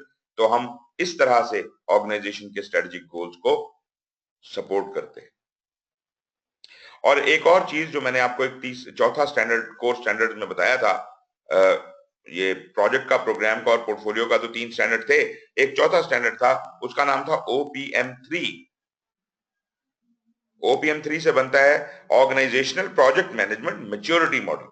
ये मैच्योरिटी मॉडल वाला जो स्टैंडर्ड है, ये बुनियादी तौर पे ये मेजरिंग का मैकेनिज्म है। ये OPM3 जो है, ये इस मुकाबले बेस्ट प्रैक्टिसेस को नापने और तोलने का इंतजाम है। इसमें ये प्रोसीजर दिया हुआ है कि आप अपनी ऑर्गेनाइजेशन को कैसे मेजर करेंगे, कि आप इन तीनों कैपेबिलिटीज में, प्रोजेक्ट, प्रोग्राम और पोर्टफोलियो में क्या किस किस हद तक स्टैंड करते हैं, और आपको कहां कहां क्या इंप्रूवमेंट करने की जरूरत है। ये एक मैच्योरिटी मॉडल है। आप में से अगर किसी ने सुना हो तो CMMI और इस तरह के और बहुत से मैच्योरिटी मॉडल्स एग्जिस्ट करते हैं। CMM का मतलब होता है कैपेबिलिटी मैच्योरिटी मॉडल, और ये ISO वाले जो हैं उन्हीं की लाइन की डायरेक्शन का। ISO पता है ना जी, इंटरनेशनल स्टैंडर्ड ऑर्गेनाइजेशन। ये जो ISO सर्टिफिकेशंस होती हैं, या ISO की ग्रेडिंग होती है, ये बुनियादी तौर पे ISO इज अ स्टैंडर्ड, जैसे PMBOK है, this is a standard, ISO is a standard, that just gives you the good practices. जो मैच्योरिटी मॉडल होता है, that gives you the best practices. उनका जो मैच्योरिटी मॉडल है उसका नाम है CMMI, capability maturity model integrated. और उस जब आप एक क्या कहते हैं स्टैंडर्ड्स को फॉलो कर लेते हैं, तो फिर आप एक्सेल करने की जब बात करते हैं तो बेस्ट प्रैक्टिस की जरूरत पड़ती है। और शायद हम लोग नहीं अवेयर, लेकिन मैच्योरिटी मॉडल जो हैं वो बेइंतहा हैं, मुख्तलिफ चीजों के मैच्योरिटी मॉडल एग्जिस्ट करते हैं। मैंने जब अपनी रिसर्च की थी PhD की, तो उसके अंदर जो मेरा पहला पेपर था वो यही रिसर्च थी कि कितने प्रोजेक्ट मैनेजमेंट के लिए कितने मैच्योरिटी मॉडल एग्जिस्ट करते हैं। तो मैं आपको बताऊं कि मोर than 40 different maturity model market में एग्जिस्ट करते हैं जो प्रोजेक्ट मैनेजमेंट के लिए हैं, और अगर आप बाकी तमाम चीजों के भी मैच्योरिटी मॉडल ऐड कर लें तो वो हंड्रेड्स में जाएंगे। तो एनीवेज, जो प्रोजेक्ट मैनेजमेंट में सबसे बेहतर और एहसन तरीका है, जो सबसे रिकग्नाइज तरीका है, वो OPM3 है, organisational project management maturity model. अच्छा जी, अब वो आबिद आप पूछ रहे थे ऑर्गेनाइजेशनल एनेबलर्स कौन से हैं। तो ये कोई बहुत ज्यादा आउट ऑफ द वर्ल्ड चीज नहीं है, बड़ी कॉमन सी बात है कि आप जिस ऑर्गेनाइजेशन के अंदर ये सारा गेम खेल रहे हैं, इस ऑर्गेनाइजेशन की स्ट्रक्चरल प्रैक्टिसेस क्या हैं। स्ट्रक्चरल प्रैक्टिसेस होती हैं कि आपका ऑर्गेनाइजेशन स्ट्रक्चर कैसा है, मतलब वो अभी आगे हम पढ़ेंगे कि जनाब कैसी ऑर्गेनाइजेशन फंक्शनल है, प्रोजेक्टाइज्ड है, मैट्रिक्स है, क्या है। क्योंकि जिस तरह का आपका ऑर्गेनाइजेशनल स्ट्रक्चर होगा, उस तरह से इंपैक्ट क्रिएट होगा आपकी ऑर्गेनाइजेशनल प्रोजेक्ट मैनेजमेंट के ऊपर। प्रोजेक्ट पोर्टफोलियो और प्रोग्राम्स की फंक्शनिंग करने के लिए मुझे एक वेल एडजस्टेड किस्म का स्ट्रक्चर, वेल सूटेड किस्म का स्ट्रक्चर चाहिए जो मेरे प्रोजेक्ट चलाने के लिए सूदमंद भी हो। अगर आपकी ऑर्गेनाइजेशन इस तरह से स्ट्रक्चर्ड है कि प्रोजेक्ट के लिए डेट्रीमेंटल है, तो वहां क्या प्रोजेक्ट चलेंगे और क्या प्रोग्राम चलेंगे। इसलिए एक तो स्ट्रक्चरल प्रैक्टिसेस जो हैं वो मेरी इस काबिल होनी चाहिए। फिर मेरी ऑर्गेनाइजेशन का कल्चरल प्रैक्टिसेस जो हैं वो भी कुछ ओरिएंट होनी चाहिए। देखें, अब आप जब एक ऑर्गेनाइजेशन में काम करते हैं, वो एक ऐसा कल्चर आपके इर्द गिर्द एग्जिस्ट करता है कि आप उसी तरह की सोचना शुरू कर देते हैं, उसी तरह के अल्फाज बोलना शुरू कर देते हैं। एक आदमी नासा में नौकरी करता है तो वो नासा वाली लैंग्वेज ही बोलना शुरू कर देगा, या उस कल्चर में या उस ऑफिस की एनवायरनमेंट में जब तक रहता है, कम से कम उस वक्त तक वो एक खास फ्रेम ऑफ माइंड में रहता है। वो वहां की कल्चरल एनवायरनमेंट्स है। अगर आपकी ऑर्गेनाइजेशन की कल्चरल प्रैक्टिसेस जो है वो प्रोजेक्ट प्रोग्राम और पोर्टफोलियो के लिए सूदमंद नहीं है, तो इसका मतलब है भले जितना मर्जी आप प्रोजेक्ट प्रोग्राम पोर्टफोलियो में विजडम हासिल कर लें, एक्सपर्टीज हासिल कर लें, लेकिन आपकी ऑर्गेनाइजेशन में टकरे ही मारते रहेंगे और आपके कल्चरल प्रैक्टिसेस उनको ब्रेक करती रहेंगी, सारी एफर्ट को तबाह बर्बाद कर देंगी। तो इसका मतलब है कल्चर भी बदलेगा, वो भी एक स्ट्रॉन्ग ग्लू का काम करेगा आपकी जो प्रोजेक्ट प्रोग्राम और पोर्टफोलियो की चीजें हैं उनको सपोर्ट करने के लिए। फिर टेक्नोलॉजिकल प्रैक्टिसेस हैं, ह्यूमन रिसोर्स प्रैक्टिसेस हैं आपकी ऑर्गेनाइजेशन की तरफ से। ये चारों किस्म की प्रैक्टिसेस अगर सूदमंद होंगी तो आप सही फ्रेमवर्क को इंप्लीमेंट करने के काबिल होंगे। अब ऐसा नहीं है कि ये चीजें कहीं से बनी बनाई आपके घर आ जाएंगी। होगा ये कि जब आपकी ऑर्गेनाइजेशन मैच्योरिटी के सफर पे कदम रखेगी तो थोड़ा थोड़ा करके तब्दीलियां आना शुरू होंगी, स्ट्रक्चर्स बदलना शुरू होंगे, कल्चर्स एस्टेब्लिश होना शुरू होंगे। मतलब हर चीज आहिस्ता आहिस्ता ऑर्केस्ट्रेट होती चली जाती है और अल्टीमेटली आप एक मजबूत सिस्टम में एग्जिस्ट करना शुरू कर देते हैं which is in favour of change, जो ये सारा कुछ करने में आपके लिए एक फॉल पार्ट बन जाता है। इस हवाले से एक किताब है अपना द फिफ्थ डिसिप्लिन, उस किताब का नाम है, और क्या नाम है उसका, एक मिनट में बताता हूँ आपको।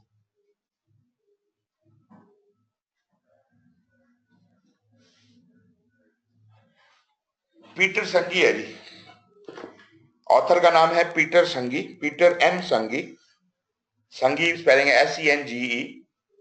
और फिफ्थ डिसिप्लिन में वो एक बड़ा मजेदार कॉन्सेप्ट देता है और वो कहता है कि ऑर्गेनाइजेशन जो है वो उसको उस स्टेज पे आना चाहिए ग्रूम होकर कि वो खुद ब खुद ऑर्गेनाइजेशनल लर्निंग करना शुरू कर दे। मतलब ये है कि एक लिविंग ब्रीदिंग ऑर्गेनाइजेशन, जैसे ह्यूमन बीइंग होता है, वो जैसे जैसे बड़ा होता जाता है सीखता जाता है।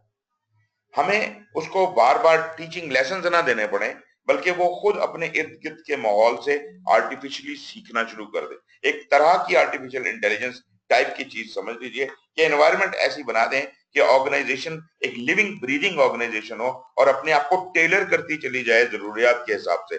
तो खैर वो तो बड़ा एक आला दर्जा है जिसको हम अचीव करने की कोशिश कर सकते हैं, लेकिन this is exactly where it is pointing to. हम ग्रूमिंग करके इसी ही तरफ जाने की कोशिश कर रहे हैं, और ये ऑर्गेनाइजेशनल एनेबलर जो हैं ये बिल्कुल टेलर होंगे आपकी जरूरियात के मुताबिक, अगर आपकी एफर्ट होगी, अटेम्प्ट होगा, और इसके लिए विलिंगनेस चाहिए आपको ऑर्गेनाइजेशनल लेवल के ऊपर।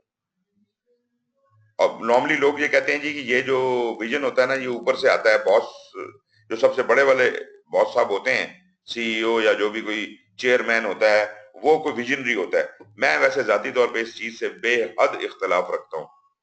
मतलब जो भी किसी ऑर्गेनाइजेशन का बॉस बन जाएगा, भले वो एम ही किसी ने नॉमिनेट कर दिया हो, भले वो जाहिल हो, नालायक हो, जो मर्जी हो, लेकिन हम उसको उठा के सर का ताज बना देते हैं कि सर आप तो बड़े विजनरी हैं, आपको तो देख के सुबह होती है और आपको देख के शाम होती है।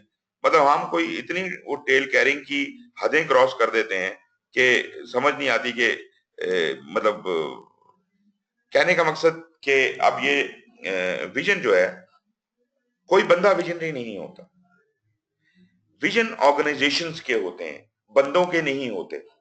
दिस इज नॉट शहबाज शरीफ और जरदारी और एनीवन कि वो बड़ा विजनरी है। विजनरी कोई भी नहीं है। बात यह है सिर्फ कि हम अगर कौम को ऑर्गेनाइजेशन कह रहे हैं, अगर हमारी पूरी कंट्री हमारी एक ऑर्गेनाइजेशन है, तो भाई इस कंट्री का विजन क्या है, हमने इस मुल्क को कहां लेके जाना है, वो विजन जो रिफाइन करेगा वो आपका बॉस शायद हो सकता है, लेकिन वो भी दरअसल ट्रांसलेट कर रहा होगा लोगों की जुबान को। जो नीचे आवाम है या जो आपकी ऑर्गेनाइजेशन के नीचे लोग हैं, वो दरअसल विजन के होल्डर्स वो हैं। और विजन दरअसल अगर देखा जाए तो दे भी वही रहे होते हैं। आप जब कहते हैं कि जी डेमोक्रेसी है या जो भी कुछ है, तो बुनियादी तौर पे आप उनसे राय लेते हैं और उन राय को मिला के अल्टीमेटली आप कंसीव करते हैं कि ये किस किस्म की कौम है और ये कहां जाना चाहती है, और उससे डिसाइड होता है कि इनका विजन क्या है। बेशक आप इनिशियली कोई विजन डिटरमिन करते हैं, लेकिन अगर हमारी आवाम, हमारे लोग जो हैं वो उस लेवल पे ग्रूम ही नहीं हुए हुए, तो वो कभी भी वो वाला ख्याली विजन अचीव नहीं हो सकता। हमें विजन उस कौम के हिसाब से बनाना पड़ता है। तो इसका मतलब ये है कि लोग तो, चेयरमैन तो आते हैं और चले जाते हैं, और वो कोई अपना अपना ड्रामा लेके आते हैं। वो 2-3 साल नौकरी करते हैं, फिर निकल जाते हैं, फिर कोई और नया आ जाता है, वो अपना विजन लेके आ जाता है। तो इस तरह कौमें डेवलप नहीं करती, इस तरह ऑर्गेनाइजेशंस डेवलप नहीं करती। आप ये देख लीजिए, जो जो कौमें आर हेयर टू स्टे, वो उनके लोग बदलें, उनके लीडर्स बदले, लेकिन उनकी स्ट्रेटजी नहीं बदलती। हम तो हर 5 मिनट के बाद अपनी स्ट्रेटजी चेंज करके बैठे होते हैं। एक दफा जनाब हम कहते हैं जी हम तो क्रश कर देंगे इंडिया को, दूसरे जाके उसकी पक्कियां ले रहे होते हैं। तो मतलब कहने का ये है कि हमें तो समझ ही नहीं आती कि हम, हमारा दोस्त कौन है, दुश्मन कौन है, हमारा डायरेक्शन क्या है। तो इसी तरह एक ऑर्गेनाइजेशन को अगर ये समझ ना आ रही हो, तो वो कभी भी अपने टारगेट्स को अचीव नहीं कर सकती। और विजन, मैं तो ये समझता हूं कि हम एक रडरलेस नेशन है। हमें पता ही नहीं कि हमने कहाँ जाना है। हमारे इंडिविजुअल्स को नहीं पता। आप एक आदमी से पूछें यार तुम क्या करना चाहते हो जिंदगी में, तो मजाल है जो मुझे बंदा दिखा दें जो सही अपना विजन भी सही रखता हो, अपनी सोच भी क्लियर रखता हो कि मैं तो ये करना चाहता हूँ। ओ जी देखेंगे, वक्त बताएगा, फलानी चीज आ जाएगी, फलानी चली जाएगी। तो अजीब नॉनसेंस किस्म के आपको जवाब मिलते हैं। तो हम नेशन के तौर पे तो, या ऑर्गेनाइजेशन के हवाले से तो हम लोग कभी भी क्लियर नहीं होते। एनीवेज जी, तो ये तो खैर बातें आती जाती रहेंगी। अभी अगली स्लाइड आपके सामने आती है, तो यहाँ पे एक हायरार्किकल स्ट्रक्चर आपको नजर आएगा, जिसके अंदर इनकी हायरार्की दिखाई गई है कि सबसे ऊपर पोर्टफोलियो है, तो उसके नीचे क्या है, और ये सब कुछ। बुनियादी तौर पे आप इस डायग्राम में ये देख सकते हैं कि टॉप लेवल पे उसने पोर्टफोलियो को दिखाया हुआ है।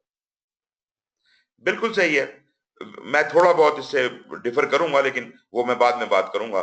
लेकिन classically it is okay that portfolio is at the top, and इसे कंफ्यूज नहीं होना। अभी मैं आपको एक एक चीज एक्सप्लेन करता हूं कि क्या है। बुनियादी तौर पे पोर्टफोलियो के नीचे क्या क्या चीजें होती हैं? प्रोग्राम होते हैं और प्रोजेक्ट होते हैं, राइट? लेकिन याद रहे कि सिर्फ वो प्रोजेक्ट पोर्टफोलियो के नीचे होते हैं जो डायरेक्टली पोर्टफोलियो के साथ लिंक्ड हैं, जो किसी प्रोग्राम का हिस्सा नहीं है, जो इंडिपेंडेंट या इंडिविजुअल प्रोजेक्ट्स हैं। सिर्फ यही प्रोजेक्ट पोर्टफोलियो को डायरेक्टली कनेक्ट कर रहे हैं। जो जो प्रोजेक्ट्स किसी प्रोग्राम का हिस्सा होंगे तो वो पोर्टफोलियो को नहीं रिपोर्ट करेंगे, पोर्टफोलियो उनको कंट्रोल नहीं कर सकता, वो अपने प्रोग्राम के साथ अटैच्ड होंगे और प्रोग्राम जो है वो पोर्टफोलियो के साथ लिंक्ड होगा। ऑल्दो ऑर्गेनाइजेशन की स्ट्रेटजी से सभी लिंक्ड हैं, प्रोग्राम अपने तौर पे लिंक्ड है, प्रोजेक्ट अपने तौर पे लिंक है और पोर्टफोलियो अपने तौर पे लिंक है, जो अपने स्ट्रेटेजिक अलाइनमेंट देखी थी। लेकिन वो पोर्टफोलियो जिन लोगों का हिसाब किताब रखेगा वो प्रोजेक्ट्स हैं जो इंडिपेंडेंट हैं, और वो प्रोग्राम्स हैं जो इंडिपेंडेंटली उसके नीचे आ रहे हैं। इसके अलावा ऐसा भी मुमकिन है कि पोर्टफोलियो बहुत बड़ा हो जाए और पोर्टफोलियो वाला कहे कि भाई मुझसे एक पोर्टफोलियो में सारा इंतजाम संभाला नहीं जा रहा, मैं इसको छोटे पोर्टफोलियोज में डिवाइड कर लेता हूं। मिसाल के तौर पे आपकी ऑर्गेनाइजेशन बहुत बड़ी है और वो कहते हैं जी कि अच्छा ऐसा करते हैं कि एक पोर्टफोलियो बना लेते हैं आईटी के प्रोजेक्ट्स का, एक पोर्टफोलियो बना लेते हैं कंस्ट्रक्शन के प्रोजेक्ट्स का, एक पोर्टफोलियो बना लेते हैं मैकेनिकल के प्रोजेक्ट्स का। तो मतलब ये है कि आपने अगर 2, 3, 4, 5 पोर्टफोलियो बना लिए हैं तो वो आपके बड़े पोर्टफोलियो के सब पोर्टफोलियो या लोअर लेवल पोर्टफोलियो कहलाएंगे। जरूरी नहीं है कि आपने हर ऑर्गेनाइजेशन में ये लोअर लेवल पोर्टफोलियोज बनाने हैं या सब पोर्टफोलियोज बनाने हैं, मगर अगर जरूरत है तो बनाएं, नहीं जरूरत है तो ना बनाएं।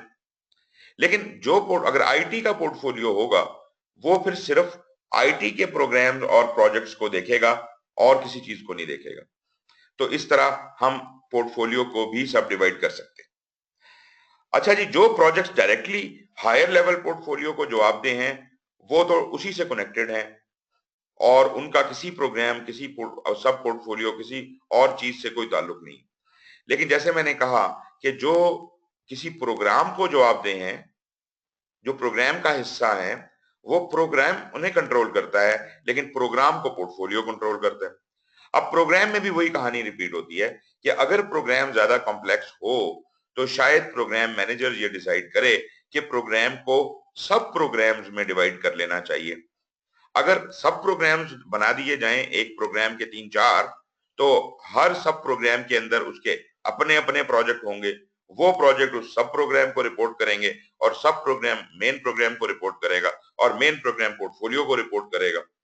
लेकिन ऐसा भी हो सकता है कि जो हायर लेवल प्रोग्राम है उसके अपने भी प्रोजेक्ट्स हों।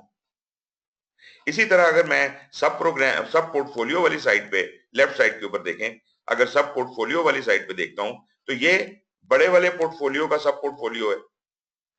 इसके अंदर प्रोग्राम एग्जिस्ट करता है। प्रोग्राम भी हायर लेवल और लोअर लेवल हो सकता है, मतलब मेन प्रोग्राम और उसके नीचे सब प्रोग्राम हो। मेन प्रोग्राम के अपने प्रोजेक्ट हो सकते हैं और सब प्रोग्राम के अपने प्रोजेक्ट हो सकते हैं। बिल्कुल वही कहानी रेप्लिकेट हो रही है हर जगह पर, लेकिन जनरली आपको ये बात नजर आ रही है कि पोर्टफोलियो सबसे बड़ा लेवल है, प्रोग्राम उसके बाद का लेवल है और प्रोजेक्ट उसके बाद का लेवल। अच्छा, हैविंग सेड दैट, मैं एक और डायमेंशन से भी आपको ये बात समझाऊं। आप पोर्टफोलियो का रूल समझ चुके हैं। आपको पता है कि पोर्टफोलियो का काम जो है वो बुनियादी तौर पे इन्वेस्टमेंट डिसीजन मेकिंग है स्ट्रेटेजिक लेवल पर, कि कहां कौन सा पैसा किधर लगाना या कौन से रिसोर्सेज कहां लगाना ज्यादा सूदमंद रहेगा। लेकिन पोर्टफोलियो बजाते खुद स्ट्रेटजी नहीं है। स्ट्रेटजी का दर्जा जो है वो पोर्टफोलियो से ऊपर का दर्जा है, ये उसके मातहत है। और जो स्ट्रेटेजिक अलाइनमेंट जिसको हम कहते हैं, जो स्ट्रेटेजिक ऑब्जेक्टिव्स हैं, वो इससे ऊपर है। हर प्रोजेक्ट जो है, जो इंडिपेंडेंट है, वो किसी ना किसी स्ट्रेटजी के साथ डायरेक्टली हुक्ड है। जो प्रोग्राम है वो हर प्रोग्राम किसी ना किसी स्ट्रेटजी के साथ डायरेक्टली हुक्ड है और इसी तरह पोर्टफोलियो भी स्ट्रेटजी के साथ डायरेक्टली हुक्ड है। लेकिन ये सारे प्रोजेक्ट्स और प्रोग्राम जो दिखाया जा रहा है पोर्टफोलियो के नीचे आ रहे हैं, ये मकसद सिर्फ ये है कि इनका हिसाब किताब करने के लिए, इन्वेस्टमेंट डिसीजन मेकिंग करने के लिए, इनके बिजनेस केसेस बनाने के लिए, इनकी रिसोर्स डिस्ट्रीब्यूशन करने के लिए जो एडवाइजेस देनी है वो पोर्टफोलियो देगा। और ऐसा मुमकिन है कि वो स्ट्रेटजी को एडवाइस दे और एडवाइस के मुताबिक स्ट्रेटजी ये डिसाइड करे कि किस प्रोजेक्ट या प्रोग्राम के साथ क्या सलूक रवा रखना है। और ऐसा भी हो सकता है कि स्ट्रेटजी जो है वो पोर्टफोलियो को क्या कहते हैं पावर्स डेलीगेट कर दे कि भाई तुम ही संभालो, तुम ही हुक्म दे दिया करो, मगर ये काम पोर्टफोलियो का बुनियादी तौर पे नहीं है। ये एक डेलीगेशन होगी कि पोर्टफोलियो को ऑल पावरफुल बना दिया जाए और उन्हें कहा जाए कि खुद ही इनसे डील करो।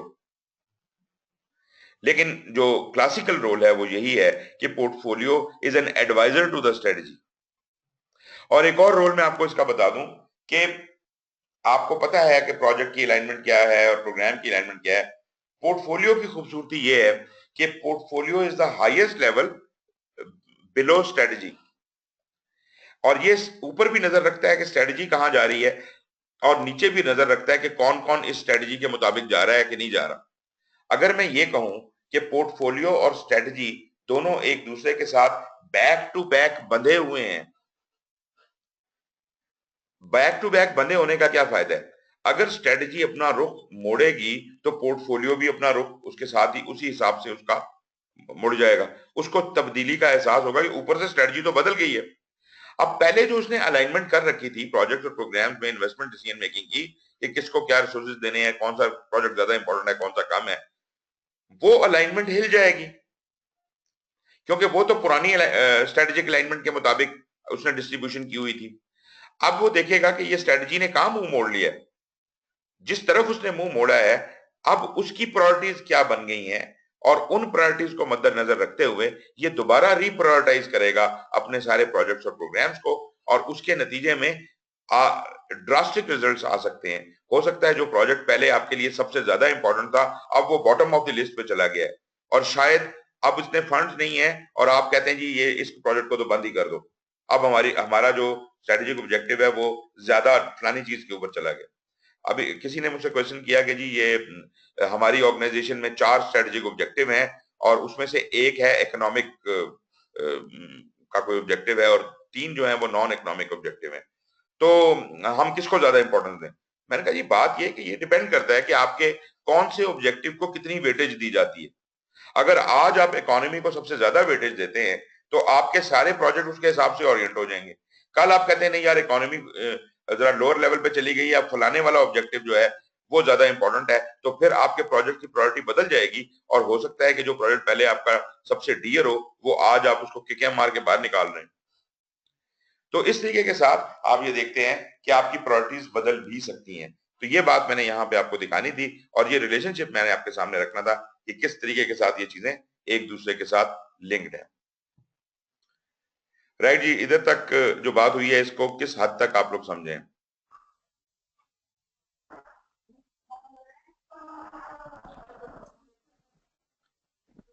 जी कमांडर साहब। Understood sir. Sir fine sir. असल में मुझे लग ये रहा है कि मैं चूंकि अकेला ही बोलता जा रहा हूँ और कोई पार्टिसिपेशन नहीं हो रही, तो आई वुड ग्रेटली अप्रिशिएट अगर आप लोगों को कोई डाउट हो और आप पूछना चाहें तो साथ साथ पूछते रहें। मैं देख रहा हूँ काफी देर से किसी ने हाथ भी नहीं खड़ा किया। सर एक जनरल वैसे वो है, मतलब ऑल्दो के आई एम क्लियर कि अभी जिस तरह आपने कहा कि there are some project which are directly under portfolio, जी जो एक जनरल बेस्ड ऑर्गेनाइजेशन है उसके मुख्तलिफ प्रोजेक्ट्स चल रहे हैं, हो सकता है उसमें क्या पॉसिबल है कि उसमें प्रोग्राम्स हो ही ना कोई? हाँ हाँ, क्यों नहीं, नहीं ऐसा देखें प्रोग्राम हो सकते हैं कि हों, लेकिन ऐसा भी हो सकता है एक प्रोजेक्ट ऐसा हो जिसके पीछे कोई प्रोग्राम जो किसी प्रोग्राम के अंडर ना आता हो। बात सर ये तो ठीक है बात, मैं ये कह रहा हूँ कि पोर्टफोलियो समझ आ गई कि मुख्तलिफ वो वेरिएंस है, प्रोजेक्ट्स स्कोप वाइज लिमिटेड है, ऐसी ऑर्गेनाइजेशनों के जिसमें प्रोजेक्ट्स और पोर्टफोलियो दरमियान में प्रोग्राम का टियर ही ना हो, ऐसा हो सकता है? मैं आपको बताता हूँ। मिसाल के तौर पे आपकी हमारी नेशनल स्ट्रेटजी है और उस नेशनल स्ट्रेटजी में से एक पोर्शन, एक स्ट्रेटजी जो है वो एजुकेशन के हवाले से है। उस एजुकेशन के हवाले से उन्होंने कहा जी कि एजुकेशन लेवल उसमें उन्होंने फर्दर डिस्ट्रीब्यूट किया हुआ है कि जी हायर एजुकेशन है और मिडिल एजुकेशन है और क्या कहते हैं प्राइमरी एजुकेशन है, तो उन्होंने उसके लिए कुछ इनिशिएटिव्स रखे हुए हैं। लेकिन उन्होंने कहा कि ये इनिशिएटिव तो चलो आप लोग खुद डिजाइन करें। आगे आगे उन्होंने ट्रांसफर कर दिया एज अ प्रोग्राम कि जनाब ये फलाने सूबे में हायर एजुकेशन का प्रोग्राम फलाना सूबा चलाएगा, तो वो अपनी स्ट्रेटजी खुद ही बनाए और खुद ही सब कुछ करे। लेकिन एक प्रोजेक्ट है एचईसी में एक सेंटर ऑफ एक्सीलेंस खोला जाएगा। Now this is not a benefit, this is you are talking about a physical building and a physical facility, and this is directly from planning commission कि जनाब एक centre of excellence खोला जाएगा, उसकी ये specs होंगी और ये हमने बनाना है और इसका ठेका हम डायरेक्ट देंगे। This is not given as a programme, this is given as a project, and the benefit coming out of this project will be the responsibility of the planning commission itself. या वो allocate करेगा कोई sponsor और उसकी जिम्मेदारी होगी कि ये जब बन जाए तो इसका बेनिफिट फिर तुम निकालना। उसको एज अ प्रोग्राम शुरू नहीं किया, एज अ प्रोजेक्ट शुरू किया है। प्रोजेक्ट का डिलीवरेबल आ जाएगा, सेंटर ऑफ एक्सीलेंस बन जाएगा, उसके बाद वो एचईसी के हवाले कर दिया जाएगा कि भाई अब तुम लोग इसे चलाओ और इसका बेनिफिट खुद ही निकालो। प्रोजेक्ट मैनेजर को इसका जिम्मेदार नहीं ठहराया जाएगा कि भाई ये सेंटर ऑफ एक्सीलेंस चल नहीं रहा। और आप देखिए तो ऐसे बहुत से प्रोजेक्ट चल रहे होते हैं। पीछे अपना क्या नाम है इसके गिलानी के दौर में उसने कई ऐसे प्रोजेक्ट शुरू करवाए जो किसी प्रोग्राम क्या किसी चीज का भी हिस्सा नहीं थे। वो ऊपर से अप्रूवल आता था, एक स्कूल मुल्तान में फलानी जगह पे बना दो, वो स्कूल बनना शुरू हो जाता था। वो अलग बात है कि वो प्रोसीजर क्या फॉलो हुआ क्या नहीं हुआ, लेकिन ऐसा बिल्कुल होता है कि कुछ प्रोजेक्ट्स डायरेक्टली भी असाइन होते हैं और जो डायरेक्टली प्रोजेक्ट असाइन होते हैं उसमें फिर प्रोजेक्ट डिलीवर करना होता है प्रोजेक्ट मैनेजर ने। उसके बेनिफिट की जिम्मेदारी प्रोजेक्ट मैनेजर पे नहीं होती, वो फिर रेलेवेंट डिपार्टमेंट या ऑपरेशंस का जो कोई भी सेटअप है वो उसको टेक अप कर लेता है उसके बाद। जी जनाब। ठीक, फाइन। अच्छा जी, और आबिद आपका क्या ख्याल है, ठीक जा रहे हैं? ठीक जा रहा है, बहुत इंटरेस्टिंग है। ओके, अच्छा जी, ये जो बातें मैं कर रहा हूं तकरीबन मैंने बहुत सी चीजें जो आगे आने वाली हैं वो आपके साथ वैसे ही बातों बातों में डिस्कस भी कर ली हुई हैं, लेकिन जो फॉर्मल उसकी डेफिनेशन और अंग्रेजी है वो इन सब्सिक्वेंट स्लाइड्स में आपके सामने आएगी। पोर्टफोलियो मैंने आपको डिफाइन तो कर ही दिया था, अभी जब लफ्जों में ये बयान होगा तो आपके लिए और ज्यादा आसानी हो जाएगी इसको समझना। लेकिन मैं ये आपको मेरा अपना जाती तौर पे मैं ये समझता हूं और मुझे यकीन है कि पीएमबीओके के अंदर या स्टैंडर्ड के अंदर दी हुई लैंग्वेज को खुद से पढ़ के समझना और इंटरप्रेट करना सही तरह से शायद मुमकिन ना हो। इसको बहुत केयरफुली पढ़ना पड़ता है, ये कोई कहानी की किताब नहीं है, नॉवेल नहीं है। इसका एक एक लफ्ज जूम आनी है और बार बार पढ़ने के बाद इससे मतलब निकलता है, और कई दफा तो बार बार हर दफा पढ़ने के बाद एक नया मतलब निकलता है। तो देयरफॉर मैंने वो एक्सप्लेनेशन जो आपको पहले दी है वो एक फ्रेम ऑफ माइंड मैंने आपका बना दिया है। अब उसके अंदर रह के जब आप सोचेंगे और देखेंगे और पढ़ेंगे तो आपके लिए बड़ी आसानी पैदा हो जाएगी। मैं यहाँ ये कह रहा हूं, जो किताब कह रही है, portfolio is a collection of projects or programmes. क्या आप इस बात से एग्री करते हैं कि portfolio is a collection of projects and programmes or programmes? देखिए हमने कहा कि इंडिपेंडेंट प्रोजेक्ट भी हो सकते हैं और प्रोग्राम्स भी हो सकते हैं। And other work, now what does it mean by other work? बात यह है जी कि इस बात को जहन में रखिए कि पोर्टफोलियो बजाते खुद एक काम है, बजाते खुद एक बड़ा कॉम्प्लेक्स वर्क है। प्रोजेक्ट्स तो एक एंटिटी है, प्रोग्राम भी एक एंटिटी है। तो पोर्टफोलियो कौन चला रहा है? पोर्टफोलियो की अपनी वर्कफोर्स और उसके अपने काम कहाँ हैं? वो जो अपने काम है पोर्टफोलियो के अंदर का इंतजाम, उसको हम कहते हैं अदर वर्क। तो प्रोजेक्ट्स होंगे, प्रोग्राम्स होंगे और अदर वर्क होगा जो इन सबको जोड़ेगा। जिस तरह ओपीएम के अंदर हमने कहा पोर्टफोलियो एंटिटी है, प्रोग्राम एंटिटी है और प्रोजेक्ट एंटिटी है, और इसके अलावा हमने एनेबलर्स को साथ ग्लू के तौर पे इस्तेमाल किया, तो ये एक ओपीएम बना। अब मैं जब पोर्टफोलियो की बात करता हूं, पोर्टफोलियो में प्रोजेक्ट एंटिटी है, प्रोग्राम एंटिटी है और पोर्टफोलियो का अदर वर्क एंटिटी है। ये तीनों चीजें मिलेंगी तो पोर्टफोलियो कंप्लीट होगा।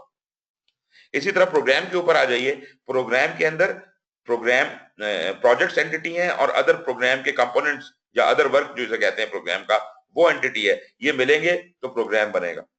अगर आप एक प्रोजेक्ट पे आ जाएं, अगर प्रोजेक्ट ज्यादा कॉम्प्लेक्स है और उसको सब प्रोजेक्ट में बांटा हुआ है या उसको टुकड़े किए हुए हैं, तो वो सब चीजें मिलेंगी और आपको शायद ये अंदाजा हो कॉम्प्लेक्स प्रोजेक्ट के अंदर कि वहां बहुत सा ऑपरेशनल वर्क एग्जिस्ट करता है विद इन अ प्रोजेक्ट। एक प्रोजेक्ट मैनेजर रोज प्रोग्रेस रिपोर्ट लेता है, प्लानिंग बार बार रिवाइज होती है, ये आइटरेटिव वर्क है, जबकि प्रोजेक्ट में तो आइटरेटिव वर्क नहीं होता। तो प्रोजेक्ट के अंदर जो उसके इंतजामी अमूर को संभालने के लिए जो आइटरेटिव वर्क किया जाता है वो उसका अदर वर्क है, और अगर वो ना किया जाए तो प्रोजेक्ट नहीं हो सकता। तो आपने ये देखा कि ये अदर वर्क की एंटिटी जो है ये तकरीबन आपको प्रोजेक्ट में भी मिलती है, प्रोग्राम में भी मिलती है, पोर्टफोलियो में भी मिलती है, और इवन ओपीएम के लेवल पे भी मिलती है। तो ये अदर वर्क जो है ये जरूरी है कि प्रोजेक्ट प्रोग्राम्स और अदर वर्क को एक मिलाया जाए, get or group together to facilitate effective management of that work to meet the strategic business objective. बेहतर तरीके से मैनेज करके स्ट्रेटेजिक ऑब्जेक्टिव ऑर्गेनाइजेशन के जो है वो अचीव किए जाएं। Projects or programmes in the portfolio may not necessarily be interdependent or directly related। ये बात बड़ी इंपॉर्टेंट है कि प्रोग्राम में तो हमने कहा था कि जो प्रोजेक्ट्स प्रोग्राम के अंदर होंगे उनका आपस में एक दूसरे से कोई ताल्लुक होना जरूरी है, वो एक दूसरे पे इंटरडिपेंड कर सकते हैं, इंटर कोऑर्डिनेट इंटर कम्युनिकेट कर सकते हैं, लेकिन पोर्टफोलियो में ये कोई जरूरी नहीं है। अगर कोई रिश्ता एग्जिस्ट करता है तो करता रहे, ना भी करता हो तो फर्क हमें कोई नहीं पड़ता। So portfolio is just a collection of projects and programmes, they may be related और they may not be related. हाँ, अलबत्ता पोर्टफोलियो इज अ कैटेगरी। इस ऑर्गेनाइजेशन के सारे प्रोजेक्ट और प्रोग्राम इस पोर्टफोलियो का हिस्सा है। तो कैटेगरी क्या हुई? ये ऑर्गेनाइजेशन। अगर आप कहेंगे इस ऑर्गेनाइजेशन के सारे आईटी के प्रोजेक्ट ये पोर्टफोलियो में है और सारे कंस्ट्रक्शन के उस पोर्टफोलियो में, तो ये कैटेगरी बन गई आईटी वाले प्रोजेक्ट्स और प्रोग्राम, वो कैटेगरी बन गई कंस्ट्रक्शन वाले प्रोजेक्ट्स और प्रोग्राम। तो कहने का मतलब है कि ये portfolio could be you know a category. And remember, category is not a relation, interrelatedness नहीं है इसके अंदर, it is just a category. तो कैटेगराइजेशन मिसाल के तौर पे ये वो तमाम प्रोजेक्ट जो हम मोबिलिंग के लिए कर रहे हैं वो एक कैटेगरी है, वो कोई रिलेशन थोड़ी है। जरूरी तो नहीं है कि मोबिलिंग के लिए मैं जो जितने प्रोजेक्ट कर रहा हूं वो सबका आपस में कोई ताल्लुक हो, वो डिफरेंट डिफरेंट भी हो सकते हैं, उनका कोई ताल्लुक ही ना हो, वो अलग अलग कॉन्ट्रैक्ट्स के थ्रू हुए हो, एक कस्टमर के लिए, एक क्लाइंट के लिए, या एक रीजन, मतलब आप कहेंगे नॉर्दर्न पार्ट ऑफ पाकिस्तान का हमने एक पोर्टफोलियो बना रखा है, तो जरूरी नहीं है कि नॉर्दर्न पार्ट के सारे प्रोजेक्ट जो हैं वो आपस में लिंक्ड हो। तो ये जनाब सिर्फ उनमें जो ताल्लुक होता है जब हम कैटेगराइज कर देते हैं, जैसे आईटी का है तो आईटी के पोर्टफोलियो है, तो जब हम कैटेगराइज कर देते हैं उसको तो उसका ताल्लुक सिर्फ इतना रह जाता है कि ये एक ही पोर्टफोलियो से ताल्लुक रखते हैं और एक ही घाट से पानी पिएंगे, मतलब एक ही रिसोर्स पूल से उनको रिसोर्सेज इशू किए जाएंगे, ये ताल्लुक है उनका आपस में। स्ट्रेटेजिक अलाइनमेंट हम पहले देख चुके हैं पोर्टफोलियो की, और उसमें हमने बात की थी कि ये ऑर्गेनाइजेशन स्ट्रेटजी के साथ अलाइन करता है कि एक नंबर तो ये सही प्रोजेक्ट्स और प्रोग्राम्स को सिलेक्ट करे, उनको प्रायोरिटाइज करे और फिर उनको नीडेड रिसोर्सेज दे। ये है बुनियादी काम इस पोर्टफोलियो का। पोर्टफोलियो की मैनेजमेंट क्या चीज है? ये जैसा कि आपने देखा कि पोर्टफोलियो में सारे प्रोजेक्ट्स और प्रोग्राम्स एग्जिस्ट करते हैं, तो और इसका जो कंट्रोल है उनका आपस में रिश्ता भी कोई नहीं है उन प्रोजेक्ट और प्रोग्राम्स का। इसका जो कंट्रोल है वो एक सेंट्रलाइज्ड मैनेजमेंट वाला कंट्रोल है, सेंटर में बैठा हुआ है, सारों का इलाज कर रहा है। क्या कर रहा है सारों के साथ? ये उनको आइडेंटिफाई कर रहा है, उनको प्रायोरिटाइज कर रहा है, उनको मैनेज कर रहा है, उनको कंट्रोल कर रहा है। मैनेज कंट्रोल करने से ये मतलब नहीं है कि ये उनके अंदरूनी मामलात में दखल अंदाजी कर रहा है, मगर उनको एनालाइज कर रहा है और देख रहा है कि कौन सा प्रोजेक्ट ऑर्गेनाइजेशन के ऑब्जेक्टिव्स को किस हद तक पूरा कर रहा है और जो लेटेस्ट स्ट्रेटजी का ट्रेंड है उसके साथ कितना अलाइंड है, ये बातें देख रहा है। और किस लिए? ताकि वो अचीव कर सके स्पेसिफिक स्ट्रेटजिक बिजनेस ऑब्जेक्टिव्स को। Portfolio management focuses on ensuring that projects and programmes are reviewed मुसलसल थ्रू आउट। वो प्रोजेक्ट्स और प्रोग्राम्स को रिव्यू करता रहता है, प्रायोरिटाइज करता रहता है ताकि रिसोर्स एलोकेशन सही हो सके, and that the management of the portfolio is consistent with and aligned to the organizational strategy। ये है उसका काम। इसको कहते हैं हम पोर्टफोलियो मैनेजमेंट। और इसका गोल क्या है? वही जो मैंने कहा था ना, इफेक्टिवनेस बढ़ाना, एफिशिएंसी लेके आना। ये मैक्सिमाइज करता है वैल्यू ऑफ द पोर्टफोलियो को, मतलब कम अज कम रिसोर्सेज में ज्यादा से ज्यादा फायदा निकाल के ऑर्गेनाइजेशन को देना। By careful examination of each component, constituent projects, programmes and other related work के किस चीज को जो बहुत बड़ी फायदेमंद है उसे पोर्टफोलियो में इंक्लूड कर लिया जाए, और कौन सी चीज को निकाल बाहर किया जाए कि ये हमारी अब स्ट्रेटजी के मुताबिक नहीं रही। Organisational strategic plan becomes the primary factor guiding investments. जो ऑर्गेनाइजेशन का स्ट्रेटेजिक प्लान है वो हमारी बाइबल है, और उसकी वजह से हम कहते हैं कि अच्छा जो चीज हमारे हद से इतना बाहर निकल जाएगी उसको हम निकाल के बाहर फेंक देंगे, वो हमारा गाइडिंग इन्वेस्टमेंट का एक तरीका है। और याद रखिए, पोर्टफोलियो मैंने पहले भी कहा था कि दो ये स्ट्रेटेजिक मैनेजमेंट के निचला एरिया है, लेकिन यहाँ सीनियर मैनेजर्स एग्जिस्ट करते हैं, और सिर्फ सीनियर मैनेजर्स ही एग्जिस्ट करने चाहिए। एक्सपीरियंस्ड लोग, बुजुर्ग लोग यहाँ पोर्टफोलियो में बैठे हों। Senior managers or senior management teams typically take on the responsibility of portfolio management for an organization. तो ये it is not a work for the light hearted, ये सीनियर एग्जीक्यूटिव लेवल के लोगों का काम है और वही इसको मैनेज करते हैं। अब आप आ जाइए प्रोग्राम के ऊपर, और प्रोग्राम को तो हम डिस्कस कर भी चुके हैं और आप समझ भी गए होंगे कि प्रोग्राम क्या करता है, बेनिफिट देता है, डिलीवरेबल के बजाय उसका एम्फेसिस बेनिफिट के ऊपर है, और ना सिर्फ बेनिफिट देता है बल्कि उसको सस्टेन भी करता है और उसको ट्रांजिट भी करता है। Programme is a group of related projects. इसमें जितने प्रोजेक्ट होते हैं उनका आपस में कोई रिश्ता होता है, और उनको एक खास कोऑर्डिनेटेड वे में ऑर्गेनाइज किया जाता है, मैनेज किया जाता है, ताकि वो एक खास कोऑर्डिनेटेड वे में जब हम उसे मैनेज करते हैं तो वो इस काबिल होता है कि उससे बेनिफिट्स और कंट्रोल्स निकले। और जो बेनिफिट्स और कंट्रोल हमें इस तरह से मिलते हैं वो इन प्रोजेक्ट्स को अलग अलग चलाकर कभी नहीं मिल सकते थे। एक प्रोग्राम है, उसमें 5 प्रोजेक्ट हैं, उसे एक खास सीक्वेंस में उन प्रोजेक्ट्स को इस प्रोग्राम के अंदर टेलर किया गया है, लेकिन हर प्रोजेक्ट ने अपना अपना प्रोडक्ट तो बनाना है। मैं कहूं कि यार प्रोग्राम से निकाल दो इन्हें, इन प्रोजेक्ट्स को अलग अलग कर लो।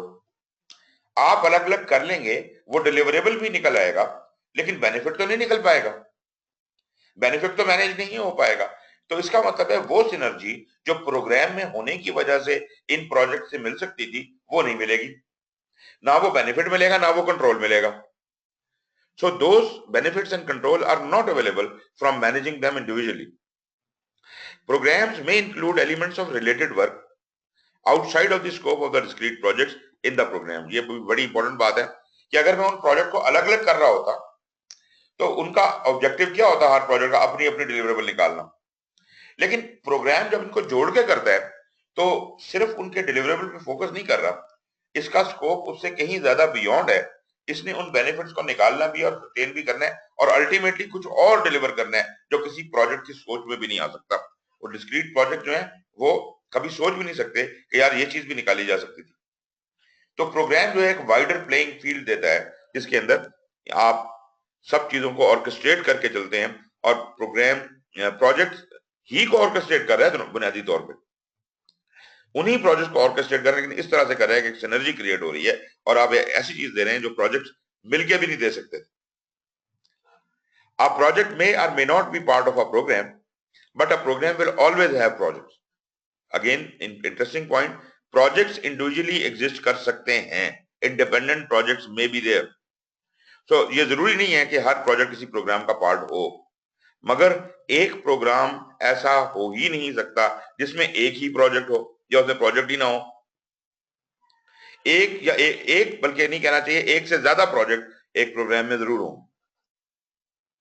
स्ट्रेटेजिक अलाइनमेंट आपसे इसकी डिस्कस हुई थी पहले, ये हार्मोनाइज करता है अपने प्रोजेक्ट्स और कंपोनेंट्स को ताकि और उनकी इंटरडिपेंडेंसीज को कंट्रोल करता है to realise the specified benefit. मकसद इसका बेनिफिट्स है।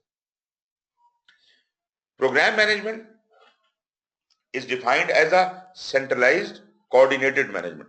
अब मजे की बात यह है कि प्रोग्राम मैनेजमेंट में कोऑर्डिनेशन है और ये अपने सारे प्रोजेक्ट्स को सेंट्रलाइज कंट्रोल भी कर रहा है। तो ये सेंट्रलाइज्ड भी है और कोऑर्डिनेटेड भी है। Centralised coordinated management of a programme to achieve programme strategic objectives and benefits. तो मतलब प्रोग्राम अपने सारे प्रोजेक्ट्स के ऊपर सेंटर में बैठ के, एक जगह पे बैठ के उनकी कोऑर्डिनेशन को भी देखता है, उनको मैनेज भी करता है, और प्रोग्राम अपने बड़े स्ट्रेटेजिक ऑब्जेक्टिव्स और बेनिफिट्स को अचीव करने के लिए ये सब काम कर रहा है। प्रोजेक्ट्स जो प्रोग्राम के अंदर हैं वो उनका आपस में ताल्लुक है किस तरह से कि जनाब इससे कोई चीज निकल रही है, आउटपुट हो रही है, दूसरे में जा रही है, या कोई दोनों प्रोजेक्ट्स के रिसोर्सेज मिलके कोई चीज बना रहे हैं, कोई कलेक्टिव कैपेबिलिटी है, या कोई इस किस्म की चीज है। Focuses on project interdependencies and helps to determine the optimal approach for managing them. तो इसमें ये जो हमने पहले बात की कि जी एक ही क्लाइंट के लिए प्रोजेक्ट किए जा रहे हैं, या एक ही सेलर के लिए, या एक ही technology, this does not qualify to be called as a programme. ये तो एग्जांपल्स हैं पोर्टफोलियो की। सब पोर्टफोलियोज बनाने के लिए हम ये हेडिंग्स इस्तेमाल कर सकते हैं, या ये ग्रुपिंग इस्तेमाल कर सकते हैं। ऐसी चीज को कि जी ये ज्योग्राफिक डिस्ट्रीब्यूशन है, या ये टेक्नोलॉजिकल है, या ये क्लाइंट वाइज है, या ये एरिया वाइज है, ये सब जो कैटेगरीज हैं ये बिल्कुल क्वालिफाई नहीं करती कि किसी चीज को प्रोग्राम कह दिया जाए। प्रोग्राम के लिए, जैसे हमने यहां पहले कहा, उसके लिए कोऑर्डिनेटेड और इंटर कम्युनिकेशन का होना, रिलेटेड होना प्रोजेक्ट्स का आपस में, वो जरूरी है। तो जितने भी प्रोजेक्ट्स इस प्रोग्राम के अंदर एग्जिस्ट करते हैं उनकी इंटरडिपेंडेंसीज को कंट्रोल करना, उनके मामलात का सबका हल निकालना, सारे इश्यूज और रिसोर्स कंस्ट्रेंट्स वगैरह अगर किसी भी प्रोजेक्ट को आएंगे तो प्रोग्राम उसका ख्याल करेगा। ये डायरेक्टली पोर्टफोलियो नहीं ख्याल करेगा, पोर्टफोलियो तो प्रोग्राम का ख्याल करेगा, लेकिन जो प्रोजेक्ट प्रोग्राम के अंदर है वो प्रोग्राम पूल से वो इनको सपोर्ट करेगा और इनकी हेल्प करेगा। कन्फ्लिक्ट्स उनके दरमियान के हैं वो रिड्यूस करेगा, इनको अलाइंड रखेगा अपनी स्ट्रेटजी के साथ, ताकि ऑर्गेनाइजेशन की स्ट्रेटजी के साथ वो चीजें रिजल्ट कर सकें, बेटर रिजल्ट। इनके इश्यूज को रिजॉल्व करेगा, चेंज मैनेजमेंट को देखेगा शेयर्ड गवर्नेंस स्ट्रक्चर के अंदर। तो ये सब इंटरडिपेंडेंसीज मैनेज करना प्रोग्राम मैनेजर का काम है। Last but not least are the projects.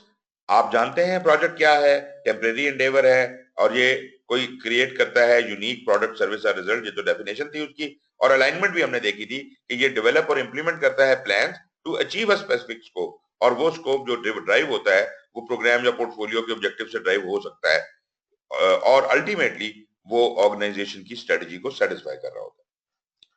और प्रोजेक्ट मैनेजमेंट की डेफिनेशन भी हम पहले डिस्कस कर चुके हैं कि this is the knowledge, skills, tools and techniques to project application of knowledge, skills, tools and technique to project activities to meet the project requirements.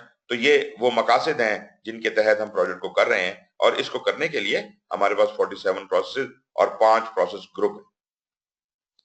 ये जनाब इनके ऑर्गेनाइजेशनल प्रोजेक्ट मैनेजमेंट में इन तमाम प्रोजेक्ट, प्रोग्राम और पोर्टफोलियो के आपस में differences जो कि बहुत वाजे कर देते हैं कि ये इनमें क्या फर्क है। अब वैसे तो हमने बहुत सारी बातें डिस्कस कर ली और आपको काफी फ्रेम ऑफ माइंड क्लियर हो गया होगा।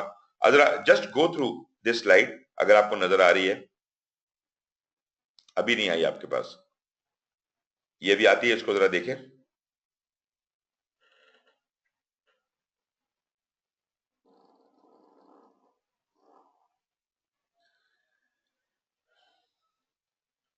जी ये स्लाइड आपके सामने है, मैं एक पॉइंट आपके लिए पढ़ देता हूं, बाकी आप लोग खुद इसको स्टडी कर लीजिएगा। मिसाल के तौर पे स्कोप की बात करें, क्या फर्क है प्रोजेक्ट, प्रोग्राम और पोर्टफोलियो के स्कोप के अंदर। तो प्रोजेक्ट में हम क्या करते हैं, प्रोजेक्ट में हमारा जो स्कोप होता है वो एक हमें लिमिटेड डिफाइंड ऑब्जेक्टिव दे दिया जाता है कि भाई तुमने कुर्सी बनानी है, या जो भी काम मुझे है वो मुझे काम बता दिया जाता है, एक डिफाइंड ऑब्जेक्टिव दे दिया जाता है, और मैं उसको पहले समझता हूं कुर्सी बनानी है। फिर मैं कहता हूं अच्छा कुर्सी बनानी है, तो कुर्सी बनाने के अंदर क्या क्या कुछ होगा। मैं फिर उसको जैसे जैसे आगे बढ़ता जाता हूं, प्रोग्रेसिवली एलेबोरेट करता जाता हूं, और through out the project life cycle कुर्सी की रिक्वायरमेंट्स खूब से खूब तर क्लियर होती जाती हैं। ऑल्दो किसी ना किसी जगह से मैं स्टार्ट कर देता हूं उसे बनाना, लेकिन उसको बनाने के दौरान भी तब्दीलियां आ सकती हैं, स्कोप बदल भी सकता है, लेकिन स्कोप जो है वो एक डिफाइंड ऑब्जेक्टिव के तहत है। प्रोग्राम का स्कोप जरा लार्जर लेवल का है, उसका मकसद सिग्निफिकेंट बेनिफिट्स को फोकस करना है, वो डिलीवरेबल को फोकस नहीं कर रहा। जबकि पोर्टफोलियो जो है वो ऑर्गेनाइजेशनल स्कोप रखता है। जैसे मैंने कहा था कि पोर्टफोलियो और स्ट्रेटजी आपस में बंधे हुए हैं।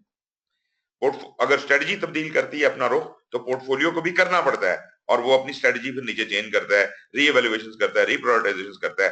तो इसका ऑर्गेनाइजेशनल स्कोप है जो चेंज होता है with the strategic objectives of the organisation. तो इसका अपना कोई स्कोप नहीं है जब तक ऑर्गेनाइजेशन का स्कोप ये सामने नहीं रखता। इसी तरह चेंज है, project manager expect change. Uncertainty है ना जी प्रोजेक्ट के अंदर। प्रोजेक्ट मैनेजर जो है वो भले जितनी मर्जी अच्छी प्लानिंग करे, लेकिन उसके बावजूद अनसर्टेनिटी एग्जिस्ट करती है। वो हर वक्त एक्सपेक्ट करता है चेंज को और इंप्लीमेंट करता है प्रोसेस को, कीपिंग इन माइंड कि चेंज आएगी और जब आएगी तो मैंने कैसे उसे कंट्रोल करना है।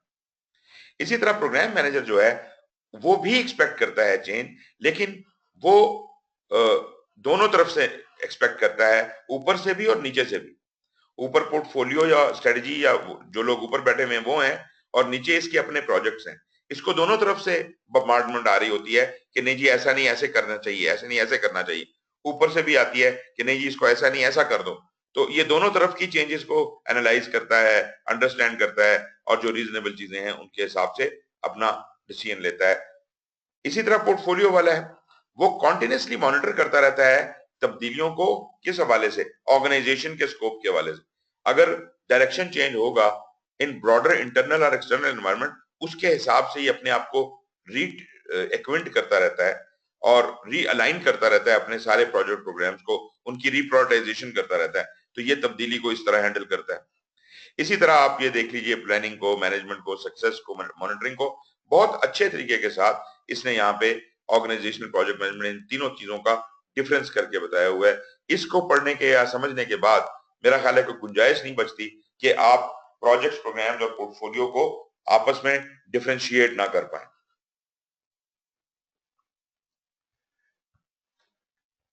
ये स्लाइड के ऊपर थोड़ा सा बेशक आप टाइम लगा लीजिए, देखिए जरा इसको, और अगर कुछ चीज समझ नहीं आती तो मुझसे पूछिए।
जी, have you gone through it?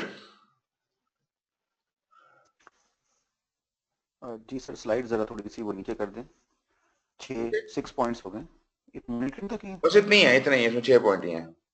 ये आपकी पीएमबीओके में भी दी हुई है और ये चीज है, और ये बड़ा इतना सा पोर्शन ही है जो आपको बिल्कुल वाजे कर देता है प्रोजेक्ट प्रोग्राम और पोर्टफोलियो के डिफरेंस के बारे में। आगे चलें जी।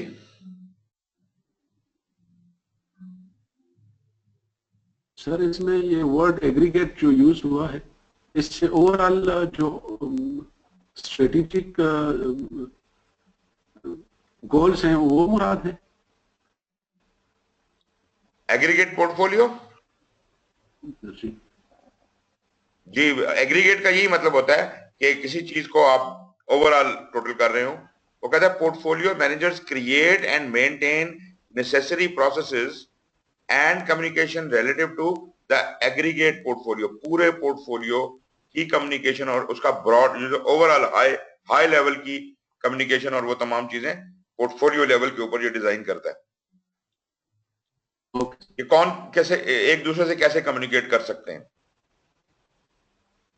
ठीक है।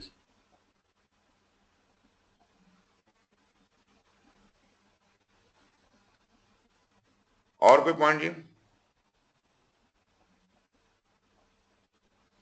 Sir it is getting clear sir, अभी क्लियर हो रहा है इससे। ओके, एनीवेज ये आपके पास है मटेरियल, आप इसको बाद में भी एक्सेस कर सकते हैं। मेरा ख्याल है वो आप लोगों ने एक्सेस किया जो मैंने वन ड्राइव के ऊपर चीजें छोड़ी थी, डाउनलोड किया अपनी स्लाइडें वगैरह? जी सर। जी हाँ जी, तो वो आपके पास मौजूद है सारा मटेरियल, आप उससे भी पढ़ सकते हैं, किताब भी आपके पास मौजूद है, और भी मटेरियल में ऑन एंड ऑफ इस पे चढ़ाता रहूंगा। एनीवेज जी हम आगे चलते हैं।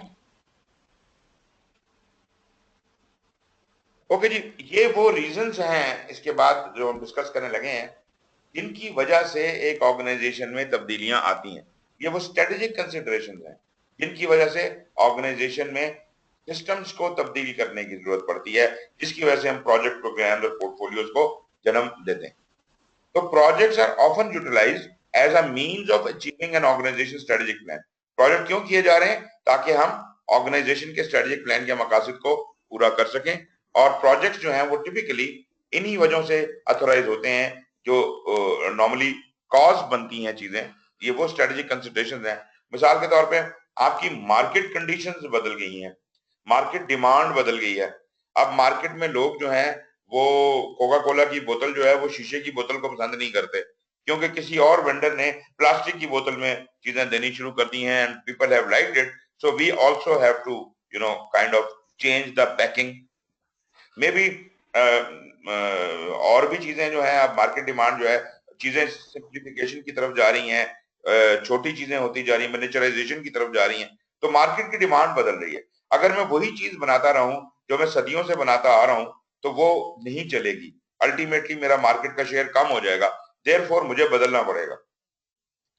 फिर मुझे कोई ऐसी स्ट्रेटेजिक अपॉर्चुनिटी या बिजनेस नीड मेरी ऐसी है जो मुझे एक नया रास्ता दिखाती है कि नहीं यार इस डायमेंशन में भी सोचने की जरूरत है, तो मुझे फिर उस डायमेंशन में सोचूंगा तो कोई तब्दीली लानी होगी, तो कोई ना कोई नया तरीका कार इजाद होगा। या कोई सोशल नीड है, आप ये कहते हैं कि जी ये सोशल नीड है कि आपने, मिसाल के तौर पे कुछ मुल्कों में ये होता है कि आप जितना बिजनेस करेंगे उस बिजनेस का इतने % जो है वो आप एजुकेशनल एक्टिविटीज पे ही खर्च कर सकते हैं। तो ये कोई एक सोशल नीड है जिसकी वजह से हम एक खास कर रहे हैं, या हम स्कूल बना रहे हैं, हम अस्पताल बना रहे हैं, हम अपने प्रॉफिट्स में से ये चीज निकाल रहे हैं। तो सोशल नीड भी आपके वे ऑफ वर्किंग को, आपके इवन आपके ऑपरेशंस को इंपैक्ट कर सकती है, अफेक्ट कर सकती है। एनवायरमेंटल कंडीशंस हैं, कंसिडरेशंस हैं जो आपको कुछ नया करने का दे सकती हैं। मिसाल के तौर पे वेदर चेंज हो रहा है आपके इलाके में, पहले आप जिस तरह की इमारत के अंदर ऑफिस बना के बैठे हुए थे, अब आपको शायद उसमें कुछ तब्दीलियां करनी पड़े, या जो जो प्रोडक्ट आप बना रहे थे वो जो वेदर आता जा रहा है उसके हिसाब से वो सूटेबल नहीं है और आपकी चीजें नहीं बिका करेंगी, तो आप अपनी प्रोडक्ट चेंज करने के बारे में सोच सकते हैं। या कस्टमर ने स्पेसिफिकली आपसे रिक्वेस्ट की है कि जनाब मुझे ये कस्टम डिजाइन करके ये चीज दे दें, मुझे आपकी जो स्टैंडर्ड पैकिंग आती है वो नहीं चाहिए, उस पर आप मेरा भी नाम लिख के दिया करें। या टेक्नोलॉजिकल कोई एडवांसमेंट हो गई है, पूरी दुनिया जनाब ऑटोमेट हो गई है, लोग कंप्यूटर पे काम कर रहे हैं और आप अभी तक टाइपराइटरों पे लगे हुए हैं, तो टेक्नोलॉजिकल एडवांसमेंट के साथ आपको चेंज होना पड़ेगा। आपने कई इदारों में देखा होगा, लोगों ने बड़ा रेजिस्ट किया कि नहीं जी कंप्यूटर आ गया तो हम क्या करें, हम तो वही टाइपराइटर के ऊपर ही रहेंगे, लेकिन अल्टीमेटली टाइपराइटर गायब हो गया ना जी सीन से। तो जल्दी या देर से किसी ना किसी स्टेज के ऊपर ये एडवांसमेंट अपना इम्पैक्ट तो डालेगी। तो हम अगर जरा पहले जाग जाएं और पहले हम इस रेस में शामिल हो जाएं तो बेहतर है। तो कई लोग जिनको जरूरत नहीं भी लगता था कि नहीं भी है, उन्होंने भी अपने ऑफिस को ऑटोमेट करना पहले से शुरू कर दिया था और अब वो उसका एडवांटेज ले रहे हैं। फिर लीगल रिक्वायरमेंट्स हो सकती हैं, हो सकता है कोई नया लॉ पास हो जाए कि जनाब आप फलाना काम करना है तो ये भी करेंगे। मिसाल के तौर पर जैसे जल्जला वगैरह आया तो जल्जले के बाद से इस्लामाबाद के लिए उन्होंने पक्का लॉ बना दिया कि कंस्ट्रक्शन जितनी भी करनी है उसमें अर्थ प्रूफिंग का आपने ख्याल रखना है, उसके स्टैंडर्ड्स बन गए तो उनको फॉलो करना। ये सब वो चीजें हैं और शायद इनके अलावा भी कुछ चीजें हों जो तब्दीली लाने का एक ऑर्गेनाइजेशन की सोच में, ऑर्गेनाइजेशन में तब्दीली लाने का जरिया बनती हैं और जिनकी वजह से प्रोजेक्ट जन्म लेते हैं। मैं तो अभी प्रोजेक्ट की बात कर रहा हूं, प्रोजेक्ट्स, प्रोग्राम या पोर्टफोलियोज इनकी वजह से, इन रीजंस की वजह से जन्म लेते हैं। अच्छा जी, अगला टॉपिक जो है वो बड़ा इंटरेस्टिंग है और वो है प्रोजेक्ट मैनेजमेंट ऑफिस का। I will try to make the things very simple, मैं इसको बहुत ज्यादा कंफ्यूज नहीं करना चाहूंगा। PMO is a project management office, but this is not only for projects. This can be used anywhere and it can be named anything. Government circles में आमतौर पे इसको PMU कहा जाता है, प्रोजेक्ट मैनेजमेंट यूनिट। कुछ जगहों पे इसको प्रोजेक्ट ऑफिस भी कहा जाता है, कुछ जगहों पे इसे प्रोजेक्ट सपोर्ट भी कहा जाता है। मतलब इससे मैटर नहीं करता कि इसके क्या नाम रखा जाए या कितने नाम हो सकते हैं। मैं खुद इसके ऊपर कुछ रिसर्च की तो मैं ये बताता हूं कि I came across more than 40 names to PMO, programme management office, programme support office, project support office, project management office, पता नहीं क्या क्या नाम आप इसके निकाल सकते हैं। लेकिन असल में आपका फोकस क्या है? फोकस ये है कि जहां पे किसी चीज को मैनेज करने में दिक्कत हो रही हो, आपको असिस्टेंस चाहिए होती, और उस असिस्टेंस में आप अपना एक छोटा रख लेते हैं, एक क्लर्क रख लेते हैं। इस तरह करते कराते एक छोटा सा सेटअप बन जाता है जो दरअसल आपकी मदद या सपोर्ट के लिए होता है। भले आप कोई भी काम कर रहे हैं, आप प्रोजेक्ट लेवल पे काम कर रहे हो, आप प्रोग्राम लेवल पे कर रहे हो, पोर्टफोलियो लेवल पे कर रहे हो, ऑर्गेनाइजेशनल लेवल पे कर रहे हो, एंटरप्राइज लेवल पे कर रहे हो, डिपार्टमेंट लेवल पे कर रहे हो, किसी भी जगह पे अगर if you are dealing with project, programmes और पोर्टफोलियोज, इनसे रिलेटेड चीजों को फैसिलिटेट करने के लिए जो मैं एक सपोर्ट का मैकेनिज्म एस्टेब्लिश करता हूं, उसको हम PMO कह सकते हैं। ये एक मैनेजमेंट स्ट्रक्चर है that standardises the project related governance process. ये प्रोजेक्ट OPM कह लीजिए, मैंने इसको और ज्यादा अगर आप रिफाइन करना चाहते हैं कि project, programme and portfolio related जो चीजें हैं उनके लिए, उनकी पर्पसेस के लिए इसको जन्म दिया जाता है और ये फैसिलिटेट करता है sharing of resources, methodologies, tools and techniques. मतलब कि इस इदारे में या इस डोमेन में, मैंने कहा डोमेन तो कोई भी हो सकती है ना, प्रोजेक्ट की डोमेन हो सकती है, प्रोग्राम की हो सकती है, ऑर्गेनाइजेशन की हो सकती है, डिपार्टमेंट की हो सकती है। जिस जगह पर भी PMO बनाया जा रहा है वो अपनी डोमेन में, अपने एरिया में जितने प्रोजेक्ट्स या प्रोग्राम्स किए जा रहे हैं उनको, उनके दरमियान शेयरिंग ऑफ रिसोर्सेज को फैसिलिटेट करेगा, प्रोजेक्ट से रिलेटेड मेथोडोलॉजीज, टूल और टेक्निक्स को स्टैंडर्डाइज करेगा और उनको लागू करेगा। An organizational body or entity assigned various responsibilities related to centralized and coordinated management of those projects under its domain. सिर्फ उस डोमेन के मुताबिक, अगर एक डिपार्टमेंट है तो वो डिपार्टमेंट उसकी डोमेन है, अगर एक प्रोजेक्ट है तो वो प्रोजेक्ट एक उसकी डोमेन है, अगर 10 प्रोजेक्ट हैं तो वो उसकी डोमेन है, अगर पूरी ऑर्गेनाइजेशन तो सारे प्रोजेक्ट उसकी डोमेन में आते हैं। तो वो तमाम चीजें जो उसकी डोमेन में चल रही हैं उनको एक तो ये सेंट्रलाइज्ड उनका हिसाब किताब रखता है, दूसरा उनके दरमियान की कोऑर्डिनेशन को भी देखता है। देखिए, हमने प्रोग्राम मैनेजमेंट में लफ्ज इस्तेमाल किया था सेंट्रलाइज्ड कोऑर्डिनेटेड मैनेजमेंट, यहां हम इस्तेमाल करें सेंट्रलाइज्ड एंड कोऑर्डिनेटेड मैनेजमेंट। आप यकीन करें इन दोनों में फर्क है। सेंट्रलाइज्ड कोऑर्डिनेटेड मैनेजमेंट था कि एक सेंट्रलाइज्ड ऑफिस जो अपने तमाम प्रोजेक्ट्स को एक खास मकसद के लिए कोऑर्डिनेट करवा रहा है। यहाँ पे सेंट्रलाइज अलग इस्तेमाल हो रहा है और कोऑर्डिनेटेड अलग इस्तेमाल हो रहा है। ये बेशक उन तमाम प्रोजेक्ट्स को सेंट्रलाइज हिसाब किताब उनका रख तो रहा है, लेकिन उनके दरमियान कोई रिलेशन नहीं है। लेकिन फिर भी अगर रिसोर्सेज के हवाले से कोई चीज इधर से उधर जानी है तो उनकी ये वाली कोऑर्डिनेशन करवाता है। ये बात अभी और आपको क्लियर होती है। रिस्पॉन्सिबिलिटी जो पीएमओ की होती है वो बुनियादी तौर पर जो मैंने आपको बताया वो है सपोर्ट फंक्शन।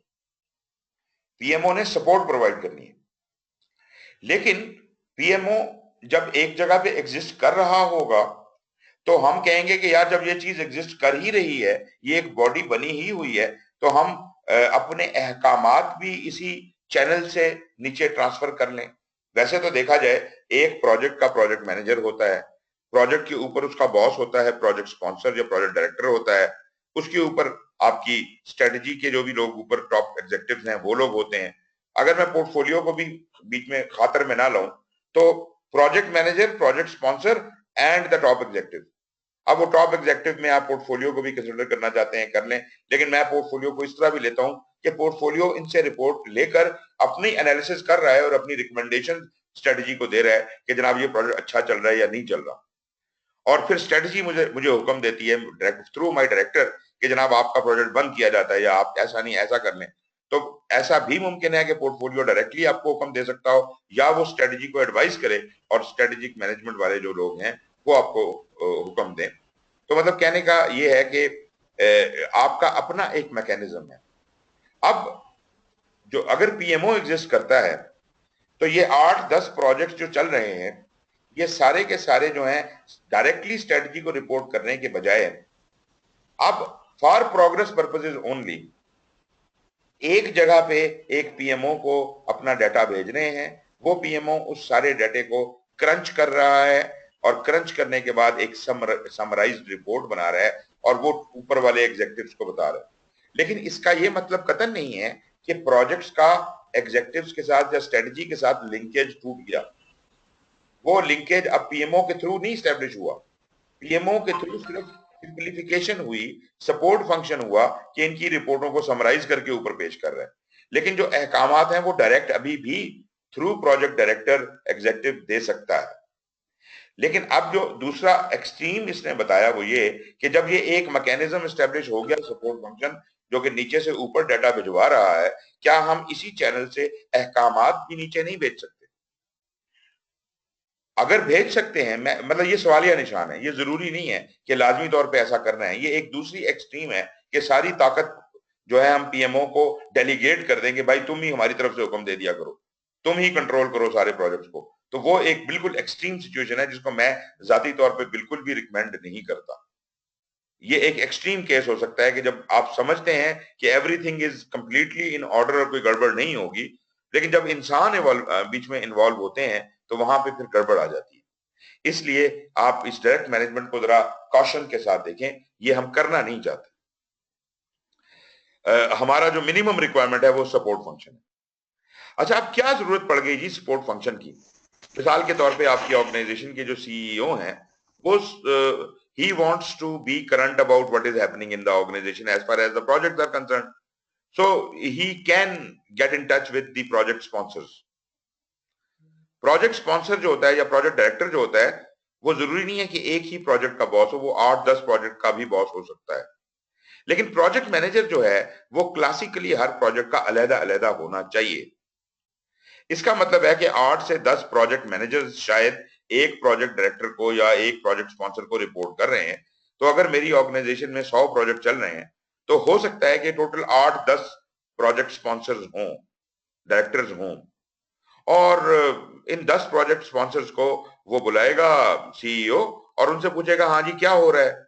वो लोग अपनी अपनी रिपोर्ट देंगे। लेकिन मसला यहाँ पे ये है कि एक प्रोजेक्ट स्पॉन्सर 10 प्रोजेक्ट की रिपोर्ट दे रहा है, 11 की दे रहा है, 9 की दे रहा है, तो वो अपनी अपनी कंसोलिडेशन बना के बता रहे हैं। लेकिन सीईओ के पास कोई ऐसा मैकेनिज्म नहीं है कि इन सब चीजों को, इस सारे डाटे को क्रंच करके वो एक टेबल की सूरत में देख सके और एक कोई डिसीजन ले सके। अगर वो सारे प्रोजेक्ट मैनेजर्स को बुलाता है तो उसके पास इतना टाइम ही नहीं है कि सबकी बातें सुन सके। और समझ सके और याद रख सके और खुद से कुछ टेबल बनवाए और फिर खुद अंडरस्टैंडिंग डेवलप करे, तो उसको सपोर्ट चाहिए। उसको एक ऐसा अपना सब डिपार्टमेंट चाहिए जो उसको ये सारी रिपोर्टें इकट्ठी करके केयरफुली क्रंच करके उसकी समरी बना के इसके सामने रख दे। अब भले वो प्रोजेक्ट डायरेक्टर से मुलाकात करे या जिससे मर्जी करे, लेकिन उसको फर्दर क्लैरिफिकेशन मिल जाएगी, लेकिन बेसिक डाटा उसके पास मौजूद होगा और वो कॉन्फिडेंट होगा। फौज में हम लोग इस्तेमाल करते हैं जैसे एट अ ग्लांस वाली एक नोटबुक सी बनाई होती है, तो वो एक बड़ी यूजफुल टूल है जिससे हम हर वक्त एब्रेस्ट रहते हैं कि इस वक्त क्या सिचुएशन है मेरी ऑर्गेनाइजेशन की और कौन किधर है। एवरीथिंग इज क्लियर, कितनी गाड़ियां हैं, कहां खड़ी हैं, खराब कितनी हैं, बंदे किधर हैं, बीमार कौन है, काम क्या कर रहे हैं, कौन बंदा किधर काम कर रहा है।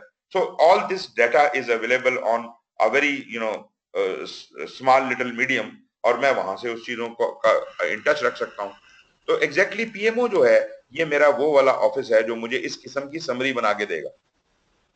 पीएमओ ये सारा इंटीग्रेट करता है डाटा और information from corporate strategic projects and evaluate how higher level strategic objectives are being fulfilled. तो ये भी मुझे एडवाइस कर सकता है पीएमओ कि जनाब ये प्रोजेक्ट सही जा रहा है, ये नहीं जा रहा, ये अपने टारगेट्स को अचीव कर रहा है, ये नहीं कर रहा। पीएमओ एक नेचुरल लाइजन है between the organisation's portfolio programme and project and the corporate measurement system. तो ये एक दरमियानी जरिया बन जाता है, एनालिसिस का एक टूल बन जाता है जो हमारी इस मामले में मदद करता है। Project supported and administered by PMO may not be related. ये बात तो वाजे है ना जी, एक डिपार्टमेंट में या एक ऑर्गेनाइजेशन में सारे प्रोजेक्ट जो है वो इंटर रिलेटेड तो नहीं होते। तो ये बिल्कुल उसी तरह जैसे पोर्टफोलियो में चीजें इंटर रिलेटेड नहीं होती, इस तरह हर पीएमओ अपनी डोमेन के सारे प्रोजेक्ट जो होते हैं उसके वो इंटर रिलेटेड नहीं होते। और पीएमओ को ताकतें ज्यादा भी दी जा सकती हैं, उसको डेलीगेट की जा सकती है अथॉरिटी, उसको की डिसीजन मेकर भी बनाया जा सकता है, करने को हम कोई भी ताकत उसे दे सकते हैं। लेकिन एक बात वाज़ेह रहे कि जितने भी प्रोजेक्ट इस पीएमओ की डोमेन के अंडर शुरू होंगे उनका ये बाकी और स्टेक होल्डर्स की तरह ये भी एक स्टेक होल्डर कहलाएगा और ये उसमें रिकमेंडेशंस भी दे सकता है। और अगर इसके पास इतनी ताकत है कि प्रोजेक्ट की टर्मिनेशन की सजेशन दे सके या कोई और एक्शंस कर सके तो वो भी दे सकता है, लेकिन रिकमेंडेशंस दे सकता है। PMO may be involve, may be, जरूरी नहीं है कि लाजमी तौर पे। वो जो पोर्टफोलियो वाले काम थे उनमें भी किसी हद तक इन्वॉल्वमेंट हो सकती है कि प्रोजेक्ट कौन सा शुरू करना चाहिए, कैसे मैनेज करना चाहिए, कैसे डिप्लॉय, उसमें ये इन्वॉल्व किया जा सकता है।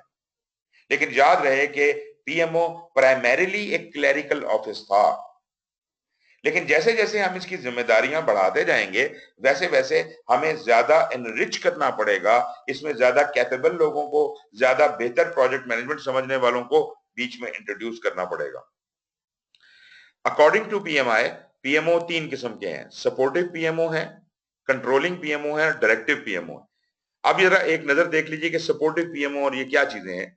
सपोर्टिव पीएमओ है, ये सिर्फ क्लरिकल जॉब करता है, ये सिर्फ सपोर्ट प्रोवाइड करता है, हेल्प प्रोवाइड करता है, ये कंसल्टेटिव रोल में है। और ये क्या करता है ये जनाब कि जी प्रोजेक्ट की टेम्पलेट्स क्या होंगी। ओके, मैं इस बात को करने से पहले एक और बात करता हूं।